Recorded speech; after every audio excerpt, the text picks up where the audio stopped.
What did we miss? What did we miss? What did we happen last week? I forgot. I don't even know what happened last week. What did we talk about? The Super League, Champions League prediction. Oh, the Champions League games. So we The saw results. So we made our saw. predictions. Yeah. So I was wrong. Yeah, I was right for both of them. No. Yes, because I called City and Chelsea.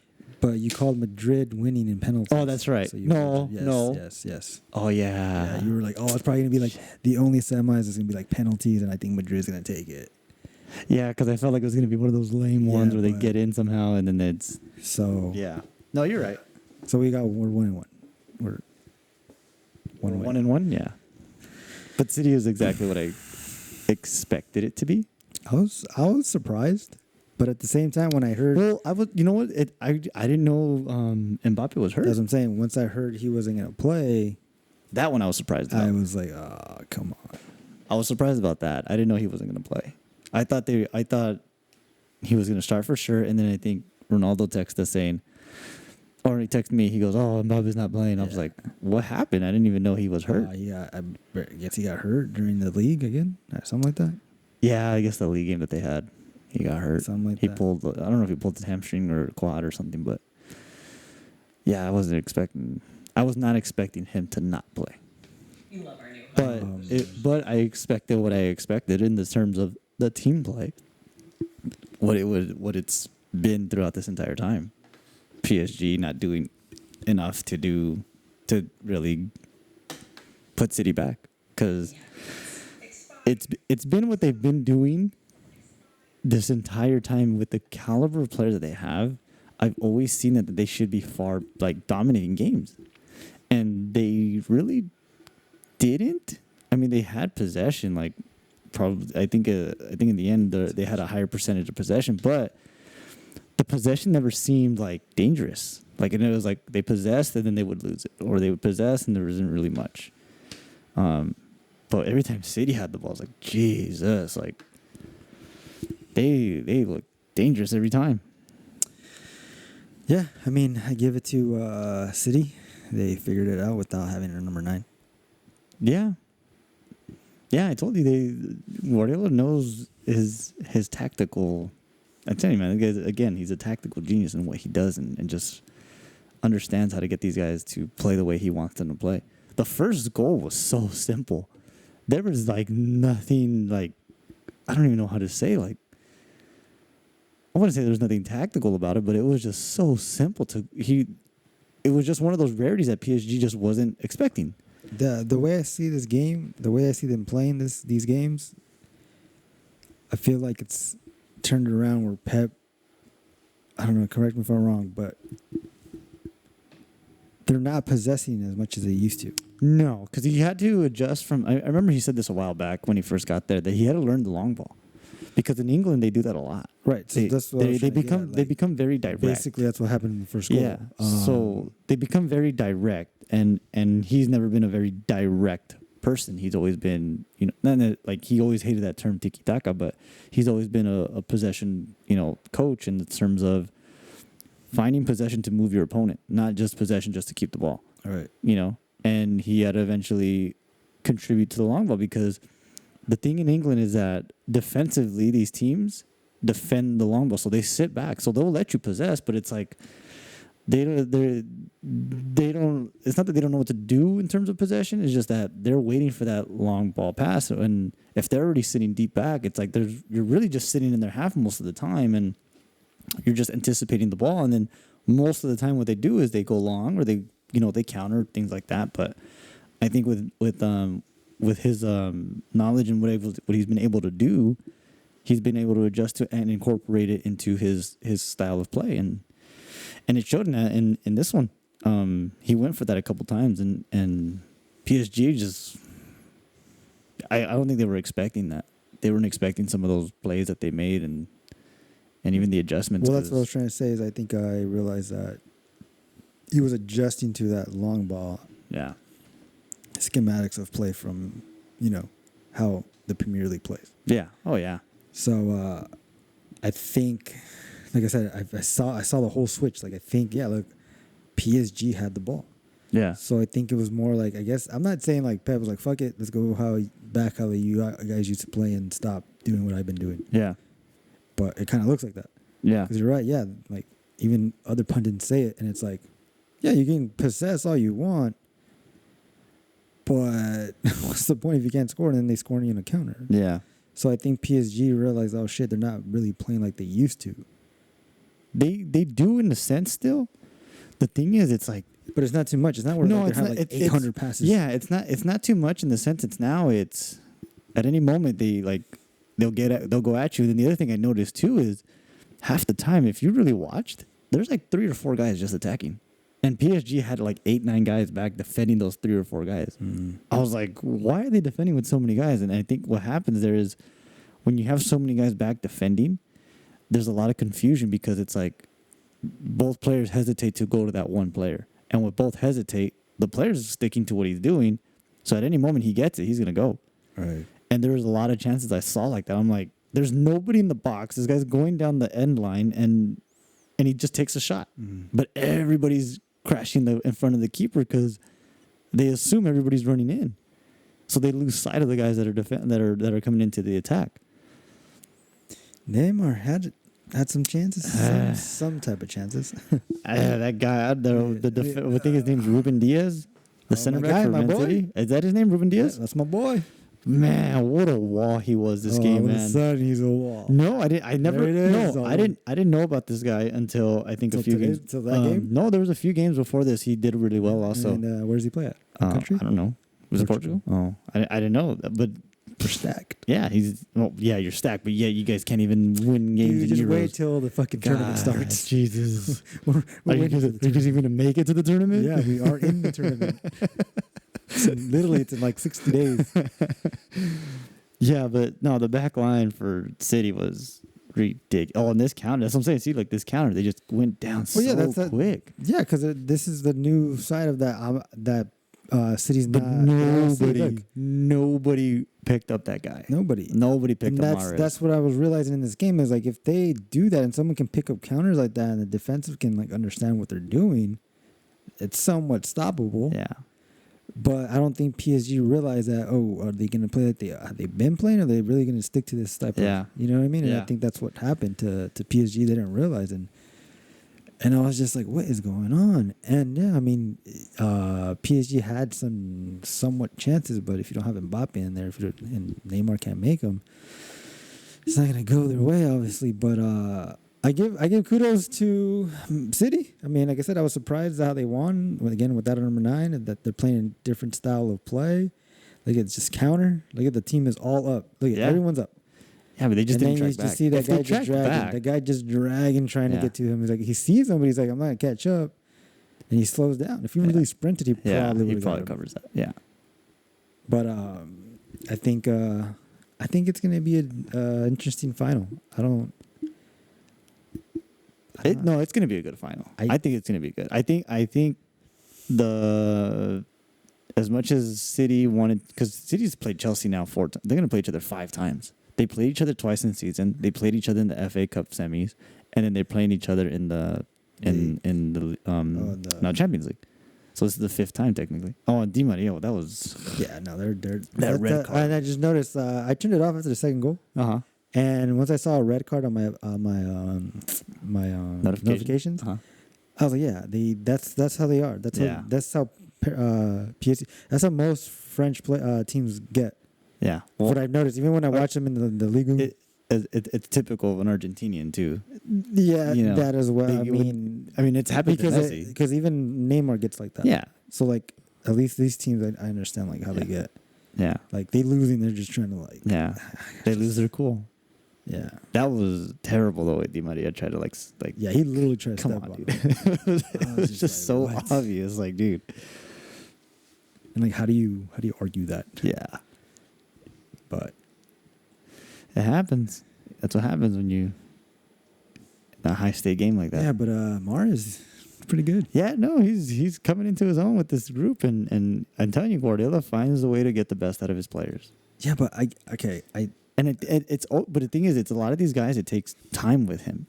Like he finds their ways to become good. Like I'm pretty sure like the one they say I'm going to say is compared to Messi, but in the sense of what they thought would be Messi-esque was De Bruyne. He obviously he's not going to get to that point, but from where he started to where he is now, I don't think he would be where he's at now if it wasn't for Guardiola, because he was a good player, and then he was at Chelsea, and then Chelsea gave him away because he wasn't doing anything over there, and he ended up at Werder Bremen out in Germany, and then City picked him up. And then when City picked him up, I can't remember if Guardiola wasn't there yet. He was good, but he wasn't anything, what he is now. And what he is in the last couple of years with just Guardiola, he's just grown more and more every single year. And a lot of these players have been like that. Same thing with Mahrez. Mahrez was good, yeah, at Leicester City, but he had the same typical game that, any right winger that's a lefty would do. But now Guardiola, I guess, showed him in a way to be even better than that. And it's shown so far in these last, in this season, in these last couple of games, that he's been able to do those things. So, I guess, like I said, Guardiola always finds players that are already either good or finds a way to make them better. And even if they're nobodies, he somehow gets them to be better. Like I said, Ruben Diaz. I have not heard of this guy all year until this last month. Well, because you don't follow. No, well, and no. I follow the Premier League, but the thing is, this is not, you don't follow this team like you follow. Yeah, no, but the thing is it's not that. It's that I follow the Premier League and I know a lot of these players, like Fernandinho. Fernandinho's been around for a long time, but he's 36. But he's playing like if he's 28, 27. I forgot he was 36. That's what I'm saying. Is that it's not that I don't follow City. Fernandinho, I've known for like a really, really long time, and Guardiola found a way to make this guy amazing in the middle. He made him phenomenal in the middle, and I don't know, 36, like you just said, like. A Brazilian. Hold on. First of all, he's Brazilian and he's 36. How often do you hear a 36-year-old Brazilian playing at the level of this caliber right now? Usually, been a long time. That's what I'm saying. Usually, they're done by their early 30s, because whatever it is. Yeah. But Fernandinho to be at the level that he's playing right now it's amazing, and that's what I'm saying. Guardiola finds ways to get these players to play their style, obviously his style, but into their setting, into their persona, and they shine.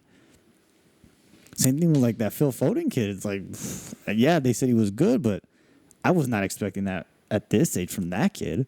He's not like whoa anything special, but he's doing really well to be starting every single game so far and not having to be a number 9 basically. That's to me, like I said, he's finding ways to get these players to play. So, moving a little bit more. Oh, the Chelsea Real Madrid game now. No. Go. Sorry. Well, I mean, we don't want to spend too much time because it's already passed. Yeah. I guess I want to get at to what do you think that? Let me put it this way: How do you see Chelsea? What's Chelsea's strong point to possibly win against City, and what is City's weakness that could hurt them? Like, if that makes any sense. Yeah. No, I get what you're saying. Well, if we can kind of just go over the Chelsea Real Madrid game, then I could probably go after that. But Chelsea, again, they've turned it around also. I mean, you got to give a lot of credit to Tuchel. There's got to give a lot of credit to that guy, because Chelsea was nowhere considered to be top 5, nowhere considered to even get out of the group in Champions League. And he did it in a short period of time. And he did it in a very short period of time. Almost 2 months only? Yeah, very short period of time. There's got to go a lot of credit to him for him to come into this group, especially that's already basically said here. And before I forget, that goalie, legit. Oh yeah. Dude was they said something about he wasn't even playing a year and a half ago or something. Yeah. He was gay. Apparently he was not ready to quit, but he was he was on that way out to where nobody even wanted him anymore. He made some saves. Yeah, he kept them into this game. That goes again with the coaching, because you could simply say, hey, we're going to start Kepa. He's their number 1 guy. But the Mendy just came out of nowhere and just said, I'm going to take this spot. And he did. He took his chance. And, and the coach kept it from there. But I think that was even before Tuchel was there, because I think Lampard was the one who really put him in. And then he kind of just bloomed from there. But no, he came in and they're playing. You know what's funny is they're playing the same way that PSG played. The difference here, and this is what I always say sometimes with some of these teams, is the difference here is there's no Neymar. There's no Mbappe. So there's no expectation to go for one guy. Timo Werner was that guy, But you know what the great thing about it is that he's not the player that was expected as he came in that he was last year. What do you think it's like that with both teams? With City as well? Because City has stars, but they're not like the star. Yeah, it's De Bruyne's not the guy. No, that's what I'm saying. De Bruyne's not the guy, but he can do his part. Fernandinho is not, again, a guy you would have expected to be where he's at now. So I feel like it's a balance. Yeah, both sides. It is a great balance on both sides. So it's just more now. I think for both aspects, I guess, going into the games for the final, it's more aspect of who's going to have the better game plan. Who's going to come up with the better game plan? Who's going to come out with the better lineup? Because as much as everybody likes to criticize Tuchel and say Pulisic should be starting every single game, he knows him probably better than anybody else because him and Klopp are the guys that brought him up, and Tuchel had him at Dortmund. Tuchel was at Dortmund. And he had Pulisic, and he's the one who would put him in as a sub in the 30 minutes left of the game, and then that's where Pulisic will shine and all that stuff. And he kind of brought that up not too long ago. He's saying, I've only known him, through as a sub, and that's where he shined. And then now coming in as a star, he kind of struggles. He's this and that. We got to figure that rhythm out for him.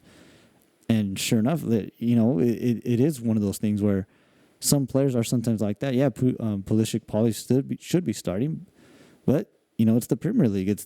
You're at the highest level now with especially Champions League. You gotta be consistent as much as you can be in every single game. And luckily, right now they're like super sub, I guess you could say. Because the first game he started, right? Yeah, he scored the first. Yeah, he scored the first game, and then it must just I want to say it's just, what do they call it?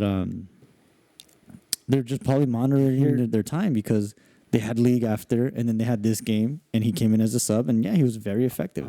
Here's my my vision, and I guess somewhat of a prediction of what I see.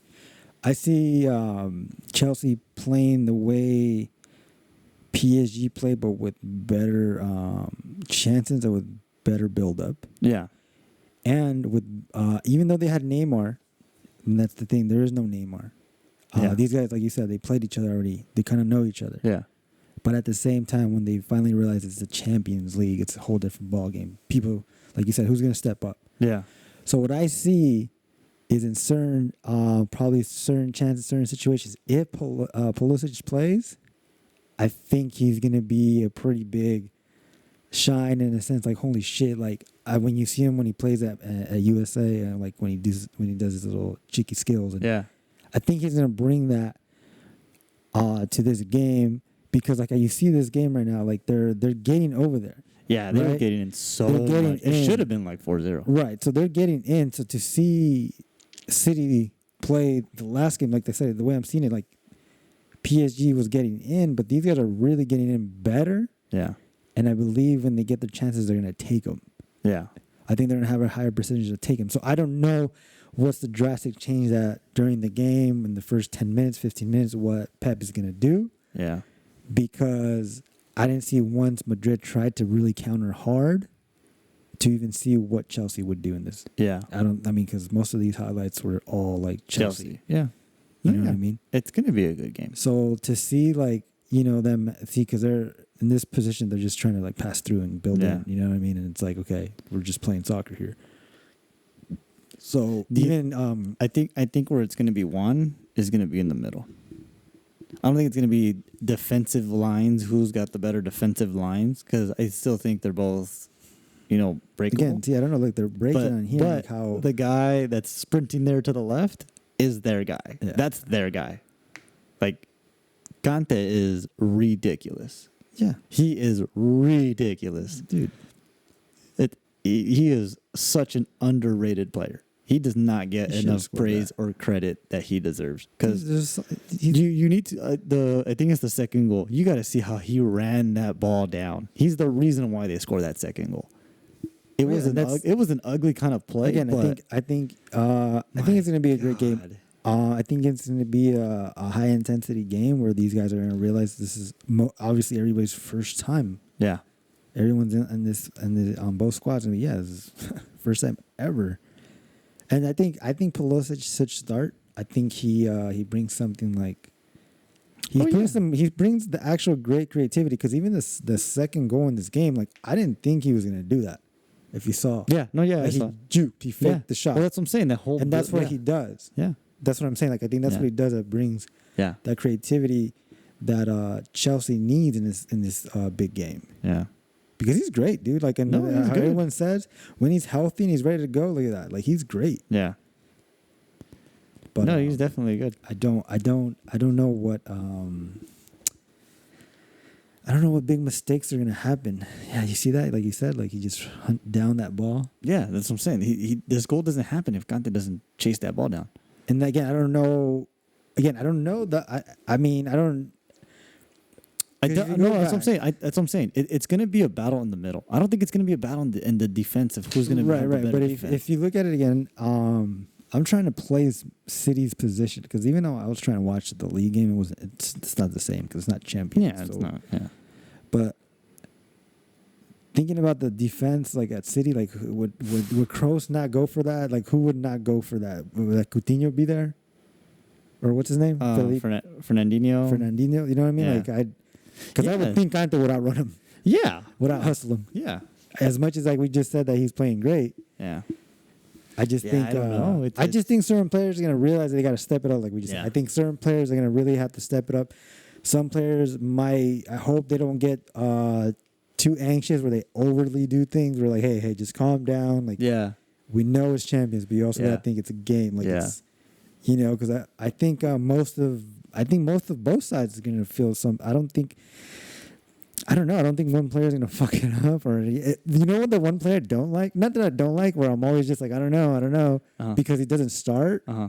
for Brazil is their goalie Ederson. He's Oh. made some mistakes, Oh yeah. Yeah. and I think he would be probably the only one in my mind That would be that would make some type of mistake. Yeah. Not like a major one, but like, yo, dude, you didn't have to kick it out that far, or you Yeah. could have just passed it right there. Yeah. You know what I mean? And He's done that a couple of times. and the goals that he gets scored on, like, Yeah. it's like, but like I said, Mendy, that's the goalie's name, right? Yeah. Yeah. He's been able to. I think he's a better goalie in this game, Yeah. but that's the only one I can think of for City. So he's a better goalie in terms of being a goalkeeper in this position. I think the difference there, though, that I'm going to notice, I have to see when they played because I'm pretty sure there's a difference. But I think the difference is that City uses their goalkeeper in terms of the build out to play more. Like they actually go all the way back to him. Whereas Chelsea, I don't think they really do that. They don't do that, but he knows how to handle the ball. No, he knows how to handle the but ball. they don't do that. But Yeah, that's they what don't I'm go all the way saying. back. Is that's going to be the difference? Is that Ederson was a key part of that first goal, and I think with Chelsea, Mendy's not that kind of guy to go play that And long you're right. ball. Play that pass. Edison fucking passed that ball. That's what I'm I saying. get. So He that's- has that part in him. So I get that. but that's where I can agree and say he can f up on that because Yeah, he's done if that he can- before. he can overpass it, or he can miss kick, and he's done it before Yeah. where he slips or So- miss kicks it and it goes straight to a center mid Yeah, or yeah. the forward, and Yeah. they go in. Or it almost happened in the PSG game Yeah, where yeah, no, there was a right. miss kick and then Maria just missed. He So again, just missed. It's gonna be an interesting game. I Yeah. think it's. I mean, I'll be surprised if it's a high scoring game, and I'll be even more surprised if it's like 0-0 to the end. I wouldn't be surprised if it's 0-0 to the end. I hope it's not. I hope it's not. I'm not saying it's going to be a 2-2, 3-2 type of game. And real quick, did you see this whole thing on Hazard? the game? That he was joking around and laughing and whatnot. I saw something about that. I'm just like, They made a big deal out of it. yeah. I saw a few things. But I didn't really look too much into it. I'm just like, I'm like, okay, wait, we're gonna give crap to Hazard. Suarez was like hanging out in the locker room with Barcelona the whole game. Dude. There's photos of them sitting in the tunnel. Ronaldinho took a photo Oh yeah, with Barcelona before the game. I know it's not champions. Yeah. I get it. yeah, But at the same time, it's Yeah. like these guys know yeah. and it's like I think they same think- bullshit. Social media, they put it out of context, Yeah, and it's like, dude, we had to laugh. If he said something funny, my God, I'm gonna laugh. yeah, But at the same time, everyone knows how Hazard is. Like he's not like they said. He's not like they were trying to compare it to Cristiano. Of course, he's not like Cristiano. Yeah. Cristiano's all about the business, all about like I Yeah. want to win. Yeah. He's gonna go in the game, and if he fucking like gets upset, he's straight into the locker room. Yeah, like yeah. he's not even talking to nobody. Yeah. Like even though Even if it's like he'll hug and run like the Portugal game. Yeah. All half of Portugal was on that team, bro. Yeah. Everybody's like, hey, great, you guys did good. I'm out. Like, he Yeah, just, like, yeah. you know what I mean? And like, but they know that. But I think those players that we're talking to Hazard also know how he is. Yeah. So that's why if it was a joke going on, like, let it be. Yeah, Like, I think they blow the shit out of proportion. Yeah, and I'm pretty sure it's guys that he's been there for more than 3 or 4 years. I didn't see who it was. I just it saw was the picture. goalie, which he's never really played with, but then another defender, I forgot his name. Asa Polacueta. I think he's played with him. So it was him. Like, he made like a Yeah. joke and he gave him a 5. But it's like, yeah, dude, you got the whole news thing. Everybody just blowing it out of proportion. Yeah, because if it's not Spain was fucking livid, dude. Yeah. I was watching the one. You know why though, right? Because that's why. Because it's Madrid. It's a bigger thing. It's a bigger thing than what They were fucking livid. Yeah. They were like, you should love soccer. I was like, all right, dude. But you guys know this is not Cristiano. Yeah, and that's the you should know, and that's the issue sometimes with some. I would say, I guess, with Madrid is that they're so accustomed now to Ronaldo, how his mentality was, and the culture he kind of brought to the team. He built that because Madrid was already built, regardless, the way it is, as a winning aspect. Even with Ronaldo, the old Brazilian Ronaldo and Figo and all those guys and Zidane. But when Cristiano came in, his mentality of winning was far different than anybody else's that's ever gone through there. So for Hazard to come in and basically take on the number and the identity of supposedly being the next guy after Ronaldo, yeah, he's obviously held on a higher pedestal than all of these players that were before him and whatnot. And because he hasn't played, and then to go and basically show that, yeah, fans and everyone's going to get upset. But it does. I get where they're coming from because it looks bad because he hasn't played. And when he does play, he hasn't done really much. Yeah. So I get that part. Yeah. But at the same time, we're humans. Yeah. These guys are humans. These guys are friends. Like, it's changed from back in the days, even when the old pundits say, of course it's changed. It's changed drastically where it's like, you're not my friend on the field. Like, I hate you. Like, no. Like, nowadays, there's players it's like, that nowadays, I feel like it's very little of that. I feel like it's very, very small percentage how that used to be because these guys literally show more outside the pitch than when they're on the pitch in a sense of like, okay, like I can talk to my buddy through Instagram. Like we can make a podcast together. Yeah. And they're friend like, hey, didn't you guys were just killing each other last week? Yeah. On the pitch?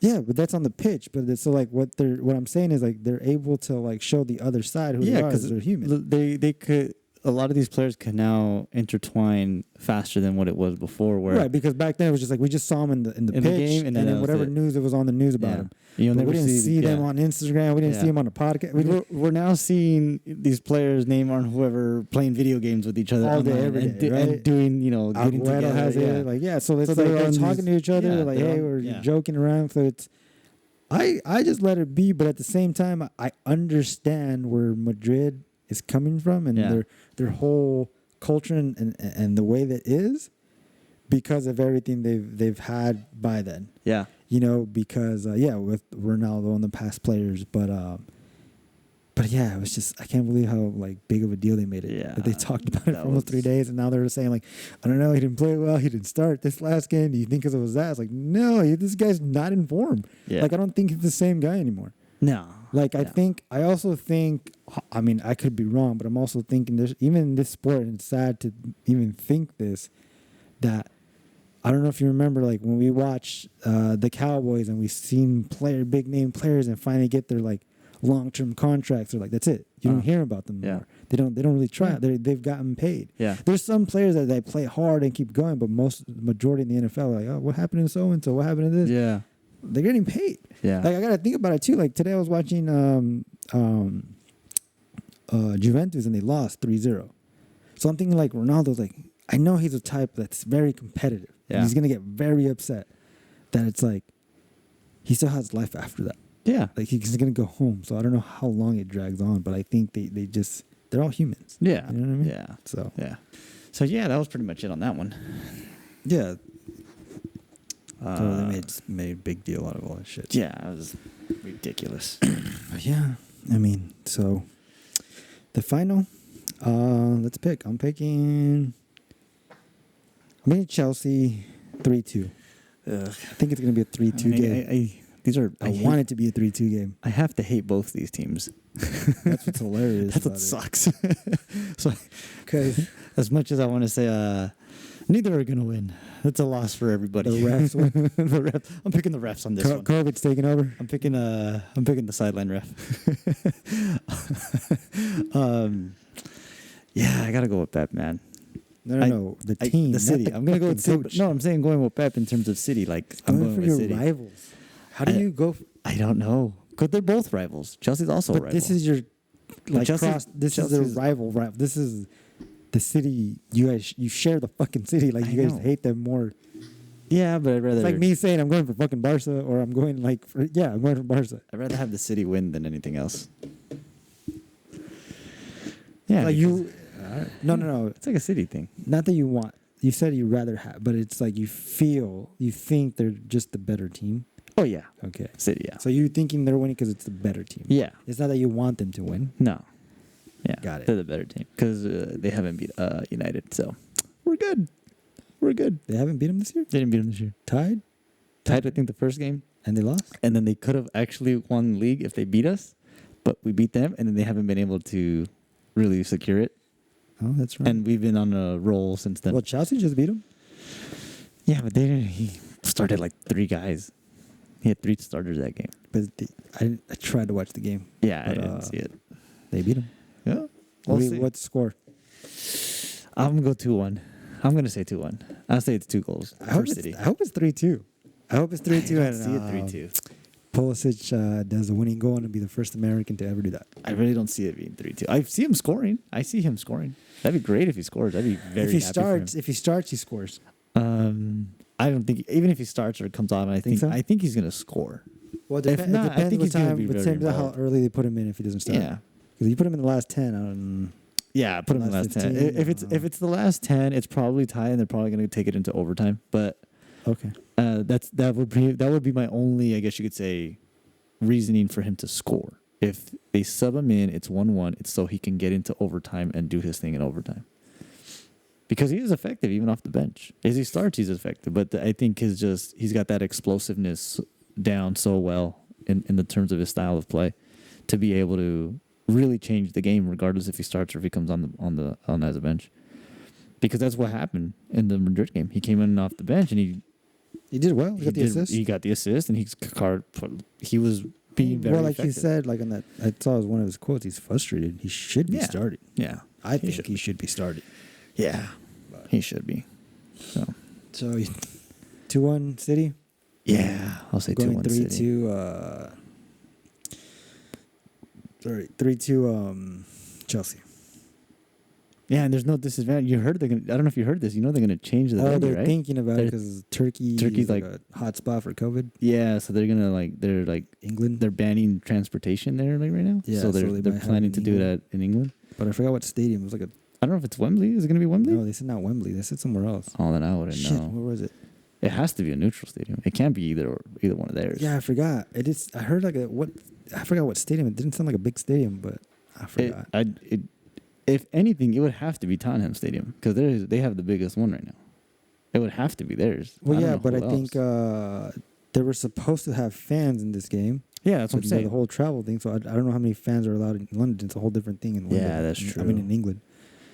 That's true. I wouldn't know So- then. I think the best bet would probably be what they did when they did it that one year in Wales, when Madrid won it. I guess. I With don't Bale. know. Well, Yeah, it's who knows? 3 weeks. So like. Yeah, they're fine. I'm sure they'll figure that out. But yeah, I just heard that too, that they were going to change the venue. Mm. Jesus. Get it together, Mikey. All right. So what's next? What else we got? We missed. What else? The Spain League. That's up in the air. I honestly thought Atletico was going to either take it, and then I thought Madrid was going to get some type of pressure on them, and I thought Barca was going to do something also, but none of them can really do anything. Sevilla's sneaking in, so I wouldn't be surprised if Sevilla's somehow. They can't. They're just got a spot for Champions League is what they're fighting for. Yeah, they're. Yeah. Sevilla's gonna stay where they're at. They have the points I saw. It's more out of literally. So- In a long time, it's more out of the top 3. Yeah. Okay.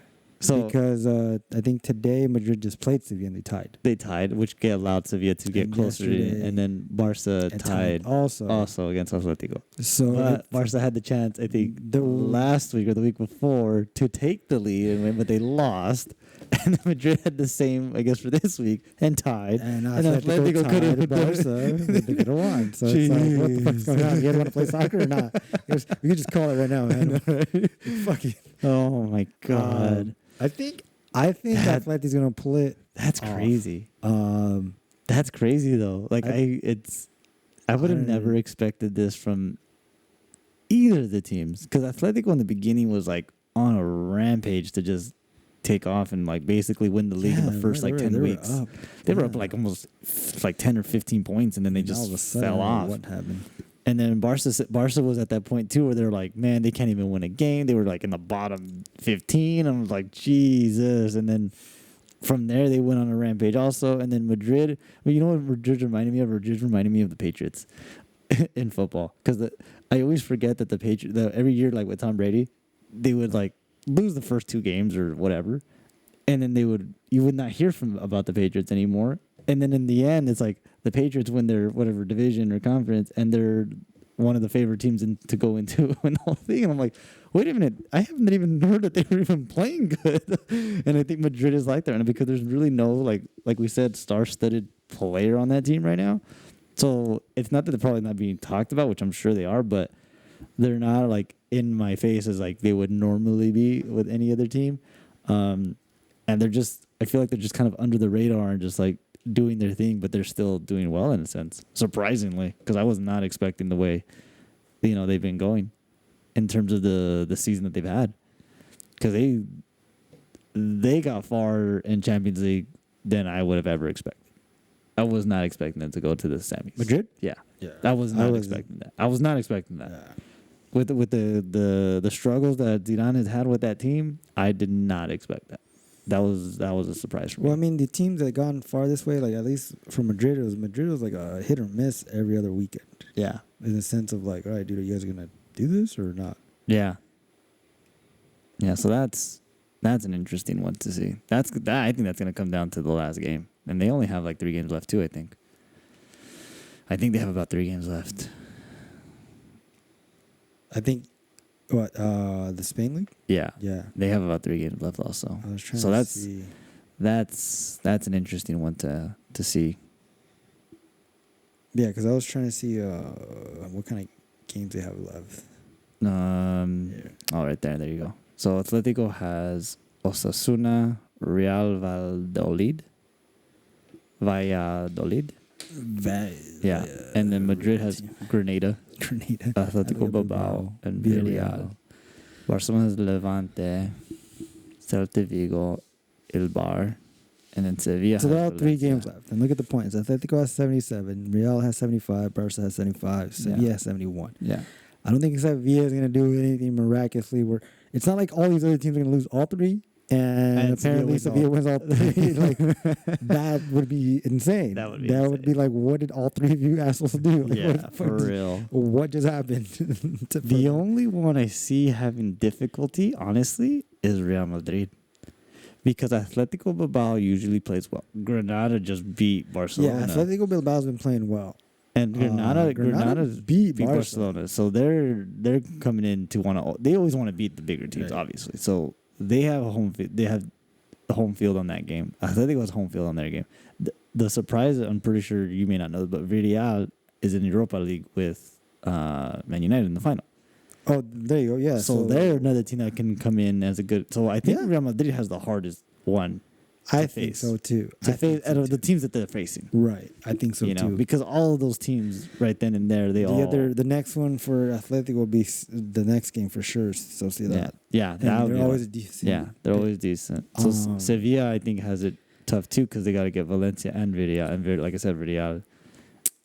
Barca, I just don't know anymore. Yeah, it's a. I don't know in a sense of like, who knows? Sorry, I don't know how they are against the teams that you're like, wait, are they good or they're not? The other teams. Yeah. Like, because then, like, when I text Ronaldo, I was like, no, they beat him last time. I was like, yeah, but we're playing the second game. So it's like they lost to other teams during the season. Well, So it's like, wait, what? Exactly. So I've noticed they don't do good against big teams so far. Recently, Barcelona this year. Barcelona. Yeah, they showed it. They showed a whole the little track list. Yeah, like track all list the of all the big teams that teams. where they were Even- like big games that they had to win against big teams. Yeah, yeah. That was like a game you like. Yeah. Okay. So for me, I think they're gonna lose one of these games. I don't know which one it is. It's gonna be like a Grenada type game. Like, oh shit, Yeah. you guys lost to them. Like, the only one I can think of is Celta Vigo because they're always beating Madrid or Barca some random year. Like you Yeah. guys beat us and like, you know. Yeah. I don't know how these teams are gonna. It's pretty interesting because like I'm sure like we didn't think this was gonna happen. We just spoke about it. Like Atletico had a whole advantage for the whole season. Yeah. And Madrid and Barca were just up and down, and then Mhm. Sevilla's creeping in. So it's, to me, I think it's giving more out of Atletico and Real. Yeah. Because like I said, I think of when Real loses big games, they're able to come back and be like, okay, like, they got some type of stride. Yeah. But as for Barcelona, it's more like, fuck, are you gonna do it today or not? Like, Yeah. I don't know. Yeah. Like, are you gonna show up or like, Yeah, just true. fucking Messi's gonna do everything and just praise Messi if Messi wins everything, but the team is like losing. Yeah. So it's like, okay, well, what the fuck? Like, Yeah. You know still, what I mean? I still think I think it's obviously it's Atletico's to lose. It's Real's to win. to win. And at Barca it's a hit or miss. Yeah. It just depends on how they want to come at it because Atletico has 2 home games to Real Madrid away. Yeah. Like the Real Madrid has to play 2 away, and I think the 3 teams they have left, I want to say they're not like super hard, but I think they are more difficult than the other teams that Barcelona have to play and Atletico have to play. Yeah. And I think everything is done for all of them, right? Like there's no other tournament, there's nothing left. None of them are obviously Champions League. There's the Copa del Rey's done. So yeah, this is all that's left for Well, them. like you said, the Villarreal is in the final, so I don't know how. So yeah, that so too. if they rest their players that they want, I don't know when the final is either for. Is it around the same time as Champions? Is I it think before? it's the weekend before. So again, I don't know. So it might be that weekend. Yeah. So I don't know if they're gonna. That's rest their true. Players No, and that's Madrid's true. like, fuck it, this is the last game we gotta win. Yeah. So they can Yeah. win that game. Yeah. So it's one of those yeah, things. It's kind of like I said. It's Like you just said, it's theirs to win, theirs to lose, and Barca's is like to hit or miss. hit or Like, it's miss. like, dude, you guys Yeah. do it. You do it. If you don't, like yeah, that's crazy. But That's insane. I think I don't know. I think I'm gonna give it to Atletico. I'm gonna give it to Atletico. Yeah, I I'll would be give it to them too. I wouldn't be too surprised if Madrid just creeps in with the last points and fucking Atletico does something stupid in the last game. Yeah, So I think, like I said, I think it's gonna be out of them too. Again, as for Barca, I think I just don't. yeah. The game today was They're gonna lose one game. I think they're gonna lose one of these games. the game today was very very vital for Atletico. They had to tie or win. Yesterday's. Or sorry, yesterday's. Yeah. They had to tie or win. They had to because if they lost, then I'm not saying Barcelona would have taken it, but I think it would have shifted to it's Barca's to lose basically because they would be ahead in points. Yeah. But yeah, that was real key for Atletico. So I think with the momentum of tying Barcelona and not having to face obviously Real Madrid now, and just face these other 3 teams, I think like I said, it's theirs to lose. And I think I could be wrong. If Real wins out, if Barca wins out, I think Real takes it because they Yeah, beat Barca. they have the head-to-head advantage. Yeah, Right? yeah. That's the only way Real Madrid can get it. If So that's what I'm Atletico- saying. Yeah. They have a little more push, like Yeah, that you can win. no, yeah, So, they have it. Like you said, but they to kind win. of do have that more difficulty in the sense of the teams they got to play as opposed to. Well, Atletico versus- again, it depends on that last game too. If they're gonna rest their players, or Yeah. they're gonna.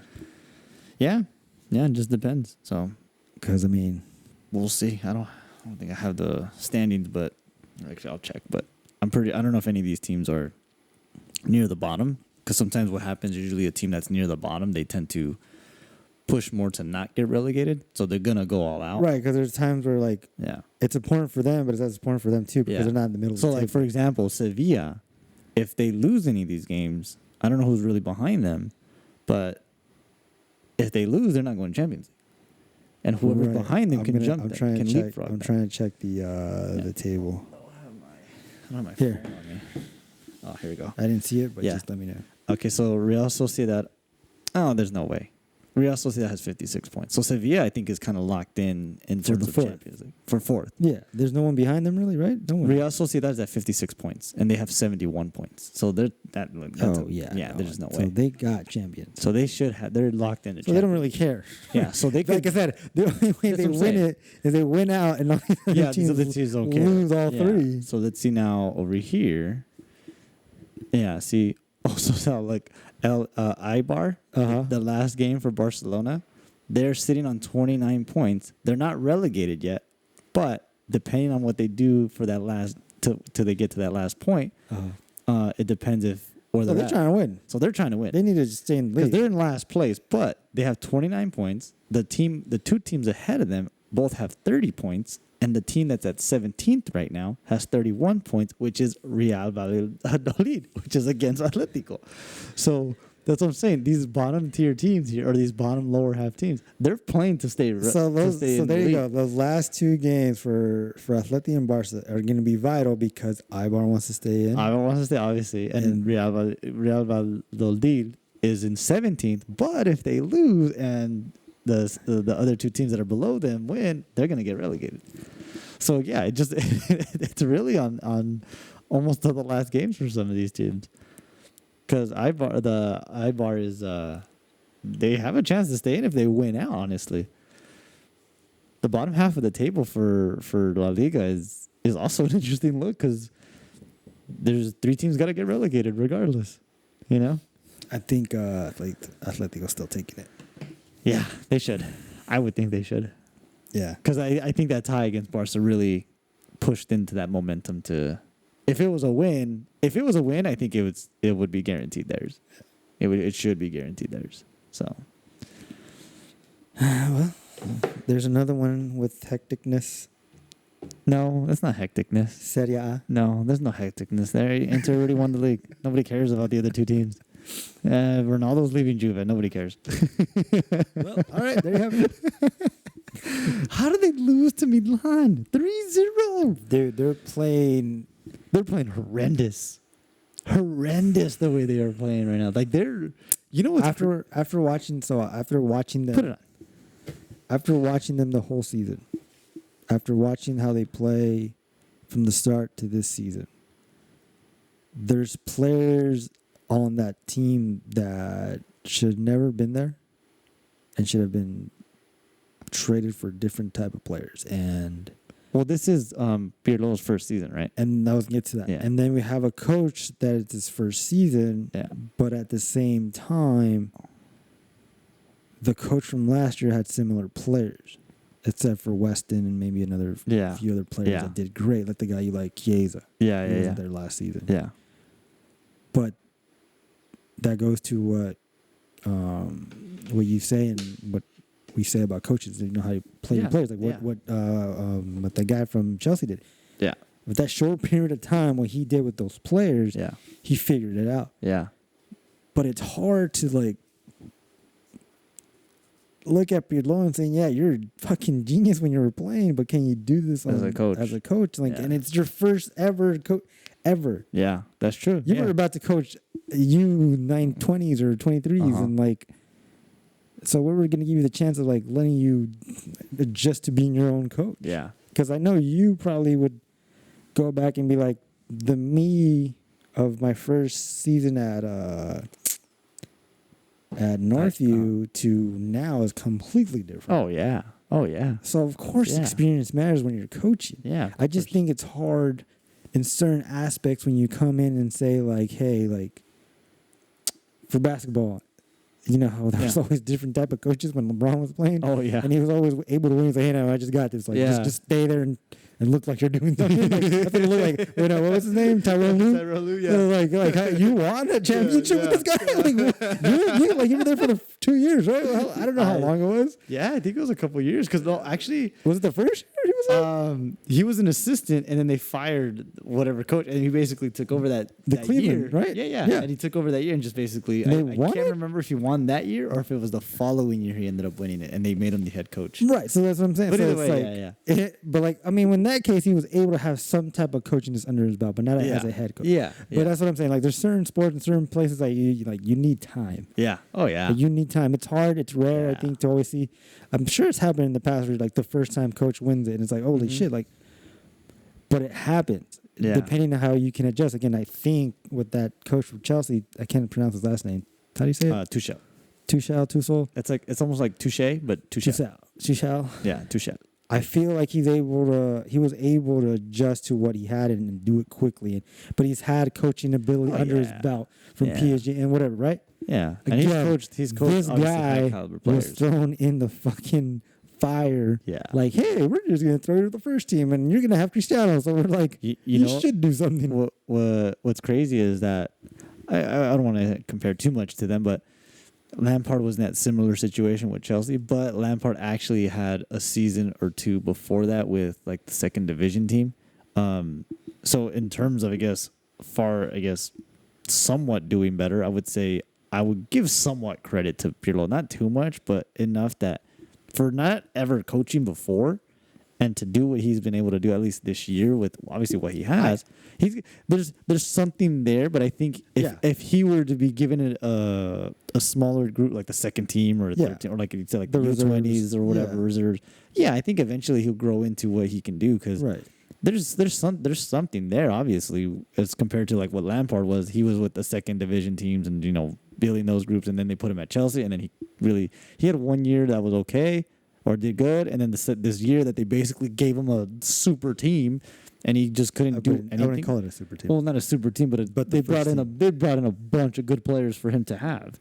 Pirlo? No. Lampard with Chelsea. Oh, I'm sorry. You're right. Yeah. Sorry, you're right. They gave him a big budget. Yeah, got a lot of players. A bunch of players for him. So, like I said, for Pirlo to at least do what he did in some sense, there's something there, but I think he still needed at least a year or two. Like the thing I see it as like again, it goes back to the coaching ability of his experience. Yeah, but at the same time, it's like there are certain players I think you can't.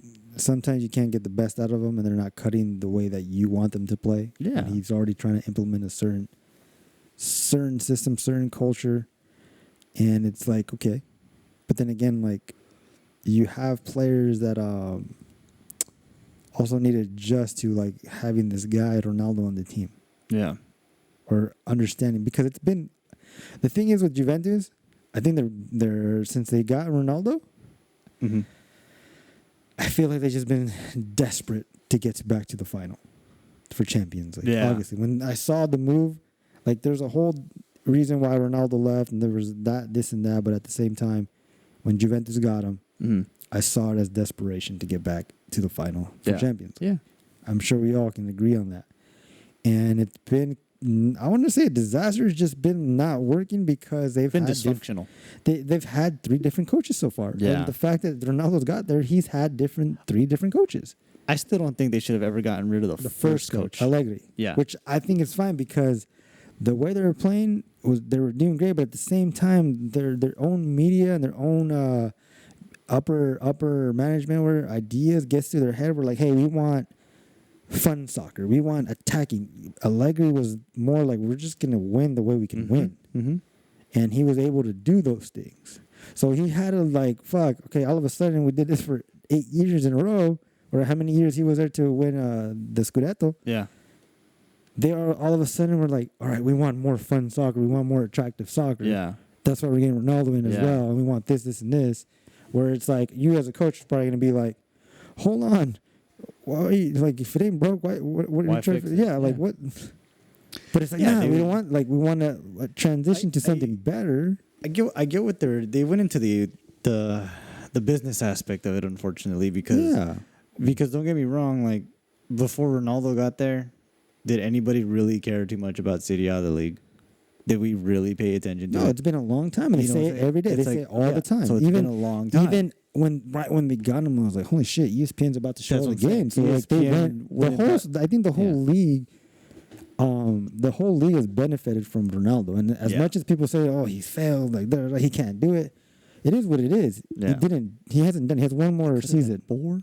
Oh yeah, did you see how he the kicked penalty? it? Yeah. He just. But the way the whole thing is, I think Juventus did a thing with the whole league, because after Ronaldo was coming in, you saw Eriksen, you saw Lukaku, you saw all these other, you saw Zidane come back. Like, Yeah. I'm pretty sure from the time Ronaldo came until now, Serie A has like grown within 3 years.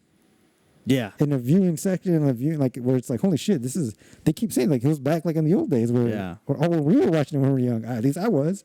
Yeah. When we had Ronaldo, the other Ronaldo, they had fucking honestly, all those players. Before being a fan of Man United, I wouldn't say I was a fan of Inter Milan, but I knew those teams more than I knew about Barcelona and Right. Because we were watching Madrid we're watching the Brazilians, the old Brazilians. and we they were saw playing. A lot of them were playing in Italy. In Italy, yeah. So they were able to do that, and I do remember. Yeah. I do remember like maybe 8 years ago when we started watching Barcelona again. When I was like, yeah, like who the fuck's watching Serie A? Yeah. Like there was like 2 or 3 players. Like, oh, okay, like like. No, yeah, it's true. Because and you know what's funny is that in Italy, everybody was kind of there. That goal was amazing. Yeah. That second goal was just you That's can't put it. upper V. You can't block that. You can't put it better than what he put it. Wow. Deserve the win after that. Yeah. I remember like Papa Nedved, Zidane, Ronaldo, Ronaldinho. Ronaldinho. He was a little after. He was after. It was later. Yeah, it was later. Edgar Davies. Edgar Davies, Seedorf. Del Piero, Pirlo. There were so many players in the Italian league that was like, yeah, it was the league to watch in that era, I guess you could say, in that time, because I remember all those players, and a lot of them were Ballon d'Or winners around that time. West. Yeah, well, yeah, a lot of guys. There were just a lot of players that Inter and Milan had it was like the Barca Madrid. They had all the legit players on both sides. I remember that. Gattuso. Oh my God. Half of Italy were on both teams. Yeah. Like each one. So Italy were on both teams. Their era was fun. It's funny. Their era of what they were with all those players was what Real Madrid and Barca was before them. Yeah. When it was they had that, and then it went to the Spain league, and now it's just scattered all around. Everywhere. It's kind of scattered everywhere now. Because I mean, Honestly, I've watched more Serie A than I've watched La Liga recently. La Liga I only watch it when it's Messi or when Atletico or Madrid, barely even Madrid. No, yeah. But I watch Serie A. I don't like what Serie A was able to do, they did it. If they were able to get Ronaldo to go over there and drag all these players, they did it. Yeah. So in that aspect, Ronaldo was able to do that. Yeah, because you know what's funny is remember I told you when Ronaldo went over to Juve, I was like, when did Inter get all these players? They started getting Lukaku, Sanchez, Young, Eriksen, half of Man U, right? like half of Man U, and all these other teams too. Milan started to get. They got Ibra. They got all these other guys coming in. I'm like, well, where did all these guys go? I think wasn't Douglas Costa at Juve or Milan or one of these? Costa? Yeah, Douglas Costa. He was from Munich, and he was on one. I think he was with Juve, wasn't he? Yes. Yeah. So they had players that were just coming over here out of nowhere. I'm like, where have these guys been this whole time? Yeah. So it was funny that as soon as he got there, Inter came in with the plan to say, damn, they brought in Ronaldo. We need to do something because at the time, yes, Juve was still winning. Yeah. And I think Inter basically showed what an investment is. They brought in Conte as a coach. They brought in Lukaku. They brought in all these players. And they won the league this year. Huh? And they showed that, look, we've been obviously losing out to Juve for the last 8 years? 9. And this is the first year. This would have been 9, or this would have been 10 if Juve won. This would have been 10. Look at that. So they said enough is enough. We're not going to let these guys go win 10 years in a row. So we need to go out and find a way to win. And they brought in a fantastic coach, which is Italian. And they brought in fantastic players that he obviously wanted and found a way to win. And he was at Juve for a couple years. Yeah, he was at Juve. Pogba was there. He was at Juve, and he did well there too. Yeah. No, Conte is a great coach, and I don't know why some people like I think he's another underrated coach that's not highly valued enough because he's done great. He coached the Italian team. I mean, and he did decent. He did really well. He didn't do terrible, but he did enough to do well with them. I've always thought Conte was an underrated coach because he's done great. I mean, he was with Italy. He won the league with Chelsea. He did. Right? He won the league with Chelsea. He did well with Italy, and look what he's done with Inter. And he obviously was with Juve, and I think he took Juve to Champions League when Pogba was there, or was that Allegri? I can't remember. Allegri. Okay, so wait, but they won twice though. Juve went twice. Juve went one time with Both. Oh, Allegri won both when he went against Barca and against Real Madrid. Yeah. Oh, okay. But yeah, he's I think he's another, like I said, an underrated coach that doesn't get enough credit or enough praise. Because I don't think a lot of people like how he coaches. Because the thing with him is everybody thinks he just screams and yells, but the thing with that guy is he has passion. Oh yeah. He's got insane passion. Yeah, of course. And people misunderstand that because they see him and he's screaming and hollering and going crazy. And even some like the commentators sometimes are like, I think there was one time I remember a commentator saying, "Holy shit, there's fans." Yeah, that's a lot of fans. That's like a lot of fans. That's a lot of fans. Sorry, we had the Chivas game on. Yeah, the first leg. But wow. anyways, sorry. They said something like he was like hollering at somebody. You could just see him like his vein popping in his head and everything. And like he was a comment like, "Oh, don't you just hate that as a player? A coach just grinding at you this and that." And I'm thinking, I'm like, well, you as a player probably hated it, but maybe these guys understand it. And there's always different ways of coaching because I've always seen it. I've seen it from all of them. I've been fortunate enough to witness it with professional coaches when they interview and this and that. Conte's just one of those guys, like, he is screaming his head off. He kicked the ball off the field one time because I think it was a World Cup game.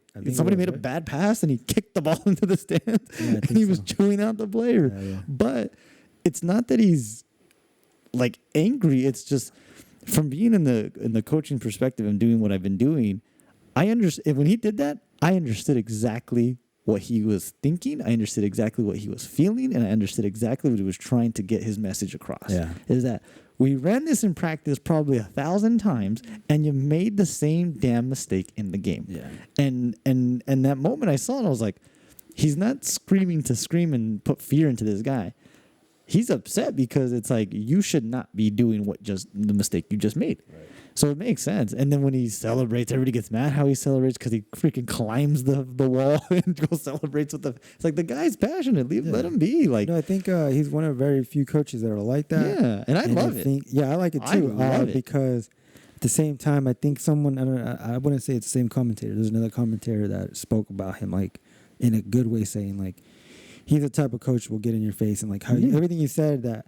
And and the commentator said something like, some of these players can't take it in a way where like, I guess he was trying to say that these current players, this generation of players are soft, the younger ones, meaning they can't take it hard and passionate criticism. They can't. And other coaches were just like let it fly and be like.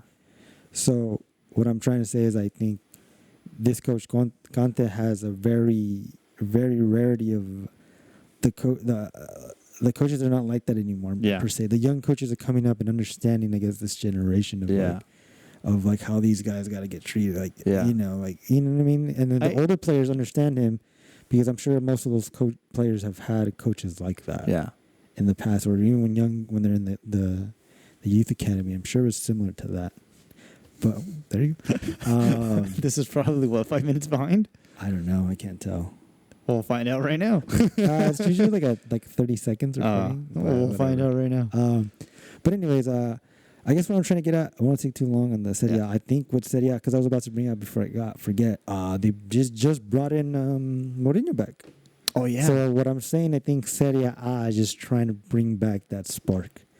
That was a nice all around. I think I think this is it. 30 seconds? Was it? Yeah. Yeah, because it was at the 9-minute mark. Yeah. That was a nice play, though. From the start, that whole start of that play was really nice. What a play! I love this guy. Was it at Galaxy? It was for a couple years. And he was there, right? But then Chivas got him. He's actually doing better. He's legit over here. I love the way he plays. Funny is that, and he was playing at the qualifying for Olympics. Yeah, you know what's funny is I know this is probably completely not off subject, but it's just changing directions here a little. I remember when he was at Galaxy, and I was like, hey, this guy's pretty good. And I think he was young still. I think he was still young. And then there was times like I didn't see him, and I'm like, I felt like he just wasn't appreciated enough over there. And then once he came over here, it's like I've been hearing him a lot. And then even with the Olympic team, I'm like, whoa, where was this? And then I realized, because at first when I saw the name, I was like, is this the same guy from Galaxy? And at first I was thinking like, nah, that was like years ago. Like I think he's already too old Same or guy. whatever. But no, it's the same guy. And it's funny because I always see this with some, I guess you could say, Mexican players where they start off at MLS or whatever, and then they obviously don't do well, and then they come back or they come here, they end up here, and they just strive so much better. No, he's doing well. I think what I remember, because I watched him a couple of times in Galaxy. Yeah. I think they let him do more over here when he's in Mexico. Even when he plays with the Yeah. youth team, the 23s, Yeah. he's able to play. Yeah. But Sorry, yeah, go ahead. The Serie A, Mourinho. So I think just going off of that, I think Serie A is just literally trying to bounce back and be a top league and be more viewable. Yeah. Because again, like I said, I remember right when they got Cristiano, I kid you not, I think it was like a month later, ESPN Plus came out. I was like, hey, we're having all the games, and I'm like, oh shit, because I remember when they got Ronaldo, I was like, well, I'm gonna watch the games. I was like, fuck, I gotta watch Ronaldo, and I was like, holy shit, I was like, this is where I'm surprised. So right there alone, all the Cristiano fans were like flooded. I'm sure they fucking saw that. Yeah, definitely. So I think Serie A is just trying to bring it all back, and I think it's gone back there. The fact that we just talked about the bottom 3 teams that are under Inter right now. Yeah. You know what I mean? So it's like when did we ever talk about? When did we ever really think about Serie A like that until we were younger? You know? Yeah. But so whatever Serie A has done is doing good. Yeah. To build. But just going back as for Juventus, I think they were saying if nothing goes well, they'll probably bring back Allegri, which I don't mind, but I don't know if Ronaldo will be there by that time, because they're just also saying they're not going to let go Del Piero. So I don't know. I don't know. I see Ronaldo leaving first before anybody else, obviously. But wait, hold on. Even if they make it, he's not leaving. If they don't make it, if they make it to Champions League, if they make the top 4, whatever, I'll see him staying, obviously, for that, because that's 1 year left, right? That and he's the type of person that honors his contract. Yeah. If that goes that way, but if I'm him and it doesn't go that way, he's gonna go. He has to go. You can't play Europa League, dude. You're not Bale. You're not gonna be those type of players. I don't give a shit, because he's the type of player where, like, I'm gonna play Champions League until I'm fucking done. So. I don't know. Just literally, it turns out how these last 3 games go. I don't know. United's looking pretty good, though. He can go back. He could. I can be rooting for your team this time. No, you ain't rooting for my team. I'm rooting. Hey, I can tell Ronaldo. If he goes, I go. I don't give a fuck what team it is anymore. Like I said, I don't really have a team. I know you don't. care less of who the fucking. Yeah, I buy the jerseys great because it says Ronaldo.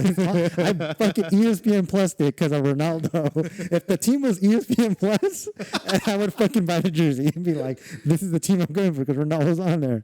Oh my god. So again, if that happens, then I think I don't know. We'll see.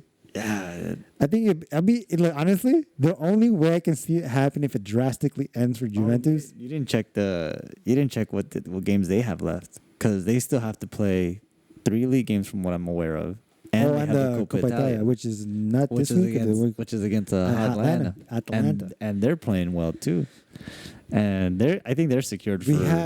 That's another team again. That's another team that I've never heard of until last year, right? Because they did so good. They did good in Champions. I didn't even know about them. But then again, I think Serie A was looking at things. They were like, "Hey, we're doing something here. Atlanta's coming out. Yeah, like we need to grab more attention to this league." And I think they did. And I think it's still a good league. I don't think it's a bad league. No, I don't think even in the past it was a bad league. I think what it was is what we saw Barca and Real Madrid were like years back, because that's all we watched. It's because of Messi and Ronaldo. Yeah. So I think Serie A has become now. I want to compare them closely to the Premier League in the sense of every team there now is kind of fighting to go for the Champions League, whereas the same is with the Premier League. Every year it's always been, you've had your top teams. I think it's more this year now for sure. But you're saying, that's what I'm saying, is that you have teams now in Serie A that are, before in the years past, even in Champions League, Juve was probably, I think, the only team that was getting far in the recent 10 years of Champions League. They only got to 2 finals. The last one I think that was there was Milan against Liverpool, from what I can remember, and that was like way back in the early 2000s, I think. Yeah. So I think in the last 10 years, Kaká was there, right? Yeah, the last 10 years, from 2010 to now, Juve I think has been the only one that was, like, from what I can remember, is the only one that had the best, I guess, run at Champions League than any other Italian team, in their league. But now you're talking about, Milan, Inter, Juve, Napoli, Roma. All these teams now have gone in, and Roma actually was the closest one when they did the whole thing with Barca when they beat them. Oh, that's 3-0. right. I remember that. They were the next close one, but they're getting there little by little, and it's similar to what the Premier League has been, but they've been so consistent in all their years where they've been able to get their top teams in the top 8 in Champions League with quarterfinals or things like that, at least almost every year. There hasn't been a year where they haven't, gotten any teams past the first round. Right. You know what I mean? And I think Serie A is getting there now too. The one that's no, because Real Madrid's been what? I think Real Madrid's the only one that's gone the furthest out of anybody after the fact they lost Ronaldo, right? Because Barca has had Messi all this time, but furthest they've gotten was obviously the Champions League, and then the last couple of years was I think the quarters. No, what do you mean? What you got to do like this? In terms of like teams that have been still how many consistent? 5 years or 6 just like years? the 5-10 years or whatever. Let's go the past 6 years. Okay. The last 6 years I think ago was when Barca won. Yeah. And at least Enrique, that was Neymar. Yeah. So ever since then, it's been Madrid when they won 3 in a row with Cristiano, and then when Cristiano left, it was Liverpool. Bayern. But in those times, Juve got to 2 finals. Was the last final, which they lost to Barca. No, the last one they lost was Madrid. No, sorry, the first one. The first 6 years. Yeah. First was Barca. And then the second one for Madrid was against Juve. And then... And they've gotten... I think Roma, like you said, was the furthest. Roma was the first one against Barca. So that's what I'm saying. Like they've had teams. It's just good scrambles up and down. Yeah, but it's like I always said. The other teams I always see that's always up there in the quarters or in the semis was always Bayern Munich too, and they finally got back up there and won it last year. Yeah, but I'm saying what I was trying to say was there's the Serie A is now becoming similar to what the Premier League was basically in the last 10 years in terms of they get one team here and there that get past the quarters or at least to the quarters, things like that. I think if they're doing what they're doing right now, I think they're able to get more after this season. Yeah. Oh yeah. I think years to come, I think if they keep Conte as a coach and he keeps playing the way they do and this league keeps going like that the way it is, I think there can be a little bit further. But what we saw a couple months ago before the knockout round, or was it during the knockout round that there was a whole time where all the first place teams in their league were not in the Champions. Oh yeah. That was no. It was right when it ended the drawing, stage, right? Right when the group stage ended, and they were seeing who teams were where, and it was all the first place teams from all the leagues were not in first place. Were not in Champions League. They were going to the Europa League. Right there you go. So it was Inter. It was Inter. I think Real Sociedad. Tottenham was at first at one point. And then I can't remember who the other one was. I think there was one more. I can't remember. But it was because even us, United, when we were faced with, I think we were facing Real Sociedad, they're like, damn, we're playing the first place team of Spain. So I'm like, oh, crap. And then when we get to the game final, Real Sociedad dropped to 6th or 7th. Mm-hmm. And then we were pushed up to 3rd. So it was it happens. But yeah, that was a weird point when I saw that. I'm starting to think now that I think the way football is going into is just it's like how back in the days where when we were little, we didn't know what teams were going to be dominating anymore. I don't think there's going to be teams I don't know if Man City's going to dominate or not. I'm not saying they're dominating, but they dominated the league, right? No, I get what you're saying. But I don't know if they're going to do that again next year or the years to come. Because again, it was at one point when Manchester United was winning the league all the time, right? Yeah. Same with Barca and Madrid. So I think going towards the future now, as we see Ronaldo and Messi fading away, getting a little bit closer to fading away, even though they keep coming back with goals. They're both leading goal scorers in their league. Jesus. I still think that once they're completely out of the fucking picture, it's gonna be a dynamic, diverse from all the leagues. I don't think. Yeah, I think so. You know what I mean? Because even coaches are scattering. Again, I don't want to touch on Mourinho too much, but I think Mourinho's almost in like desperate mode as well. Like, I don't know how good he's gonna be at Roma. I don't know if that was like even a good choice for him. I don't know if he just needs a job. I don't know if he just wants to keep coaching just because he wants to keep coaching. Because they showed his graph and his dynamics of like how many times he's won to recently. Now it's like I don't know if his tactics are working anymore for this young generation and the way I don't know how he is. I think a lot of it has to be the league you adapt to, because when he got into Chelsea, the style of play suited him there.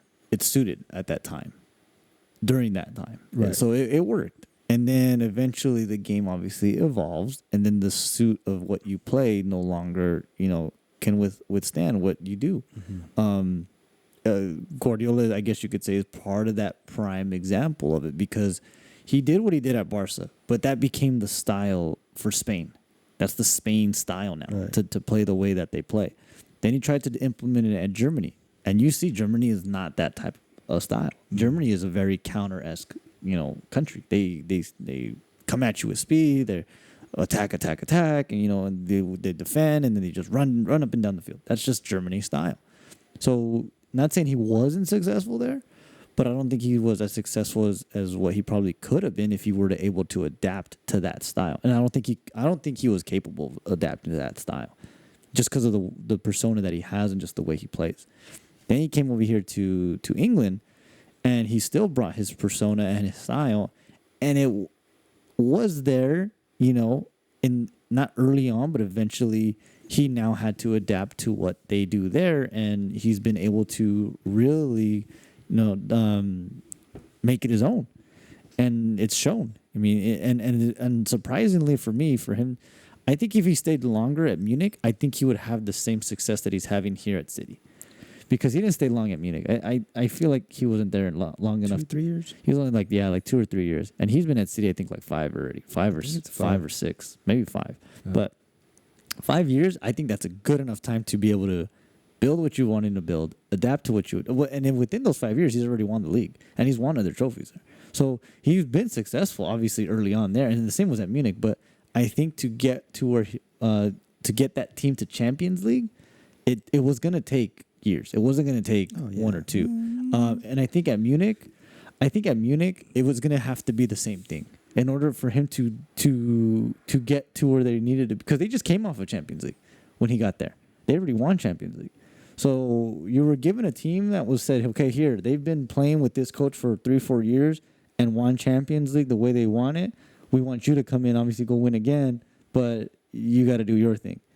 And to go tell a team like, hey, the way you guys have been playing for the last 3-4 years, we're going to scrap that and we're going to play the way I want to play. Yeah. And that's going to take a while, because now you got to move pieces around and move players around that you're going to want and this and that. So, yeah, he had some success, in terms of the league and what he was able to do there. But I think the ultimate goal for that club to want to go win Champions League and be the successor of what they were the previous years, it was going to take far more time to get the right players, because after he left, then it kind of, if you saw Munich had kind of almost start over again. They still had the players that he had, and there was players there that were building into what he was going to eventually become, and that's what ended up happening. Thiago started to play really well at Munich. Kimmich all of a sudden became this star-studded player. Goretzka was not Goretzka, Goretzka. The guy that looked like he was a twig and then all of a sudden became a Hulk the next season. A lot of these players that had become known. He had Robin, he had Ribéry, he had guys fading out, and he had all these younger kids kind of come in, and then now those younger players that he started with are now where they are now, So I think where he got here at City, he was kind of in a good dynamic with what he had, and eventually built, and he's got to where he is now with the team. So that's the thing, is like with Mourinho, if Mourinho can adapt to whatever it is that league that he's in and make it better not only for himself but for this team, yeah, he could still be considered a good coach. Because when he came back to even when he came to United, he had something going. They just didn't let him finish it. they didn't let him have the chance to keep going because he was getting close to Tottenham. I think another year or two, I think he would probably get something with Tottenham. He was getting there. I still think he needed better players. I still think he needed to make something happen because don't get me wrong, Pochettino did what he did with Tottenham, and you can't be like, oh, Pochettino didn't have anybody. Yeah, but Pochettino had a lot of time too. Pochettino was there almost like 5-6 years. And they gave him a lot. Yeah, he was there for a while. Right. He was there for a while. And not a lot of people remember that. But But the thing was, Pochettino also came from a club that nobody really paid attention to and turned it into an amazing team. Because I was even like, whoa, where did Southampton come from? And I'm like, who's the coach? And when I saw it was Pochettino, I was like, okay, this guy's a good coach. They got to put him somewhere.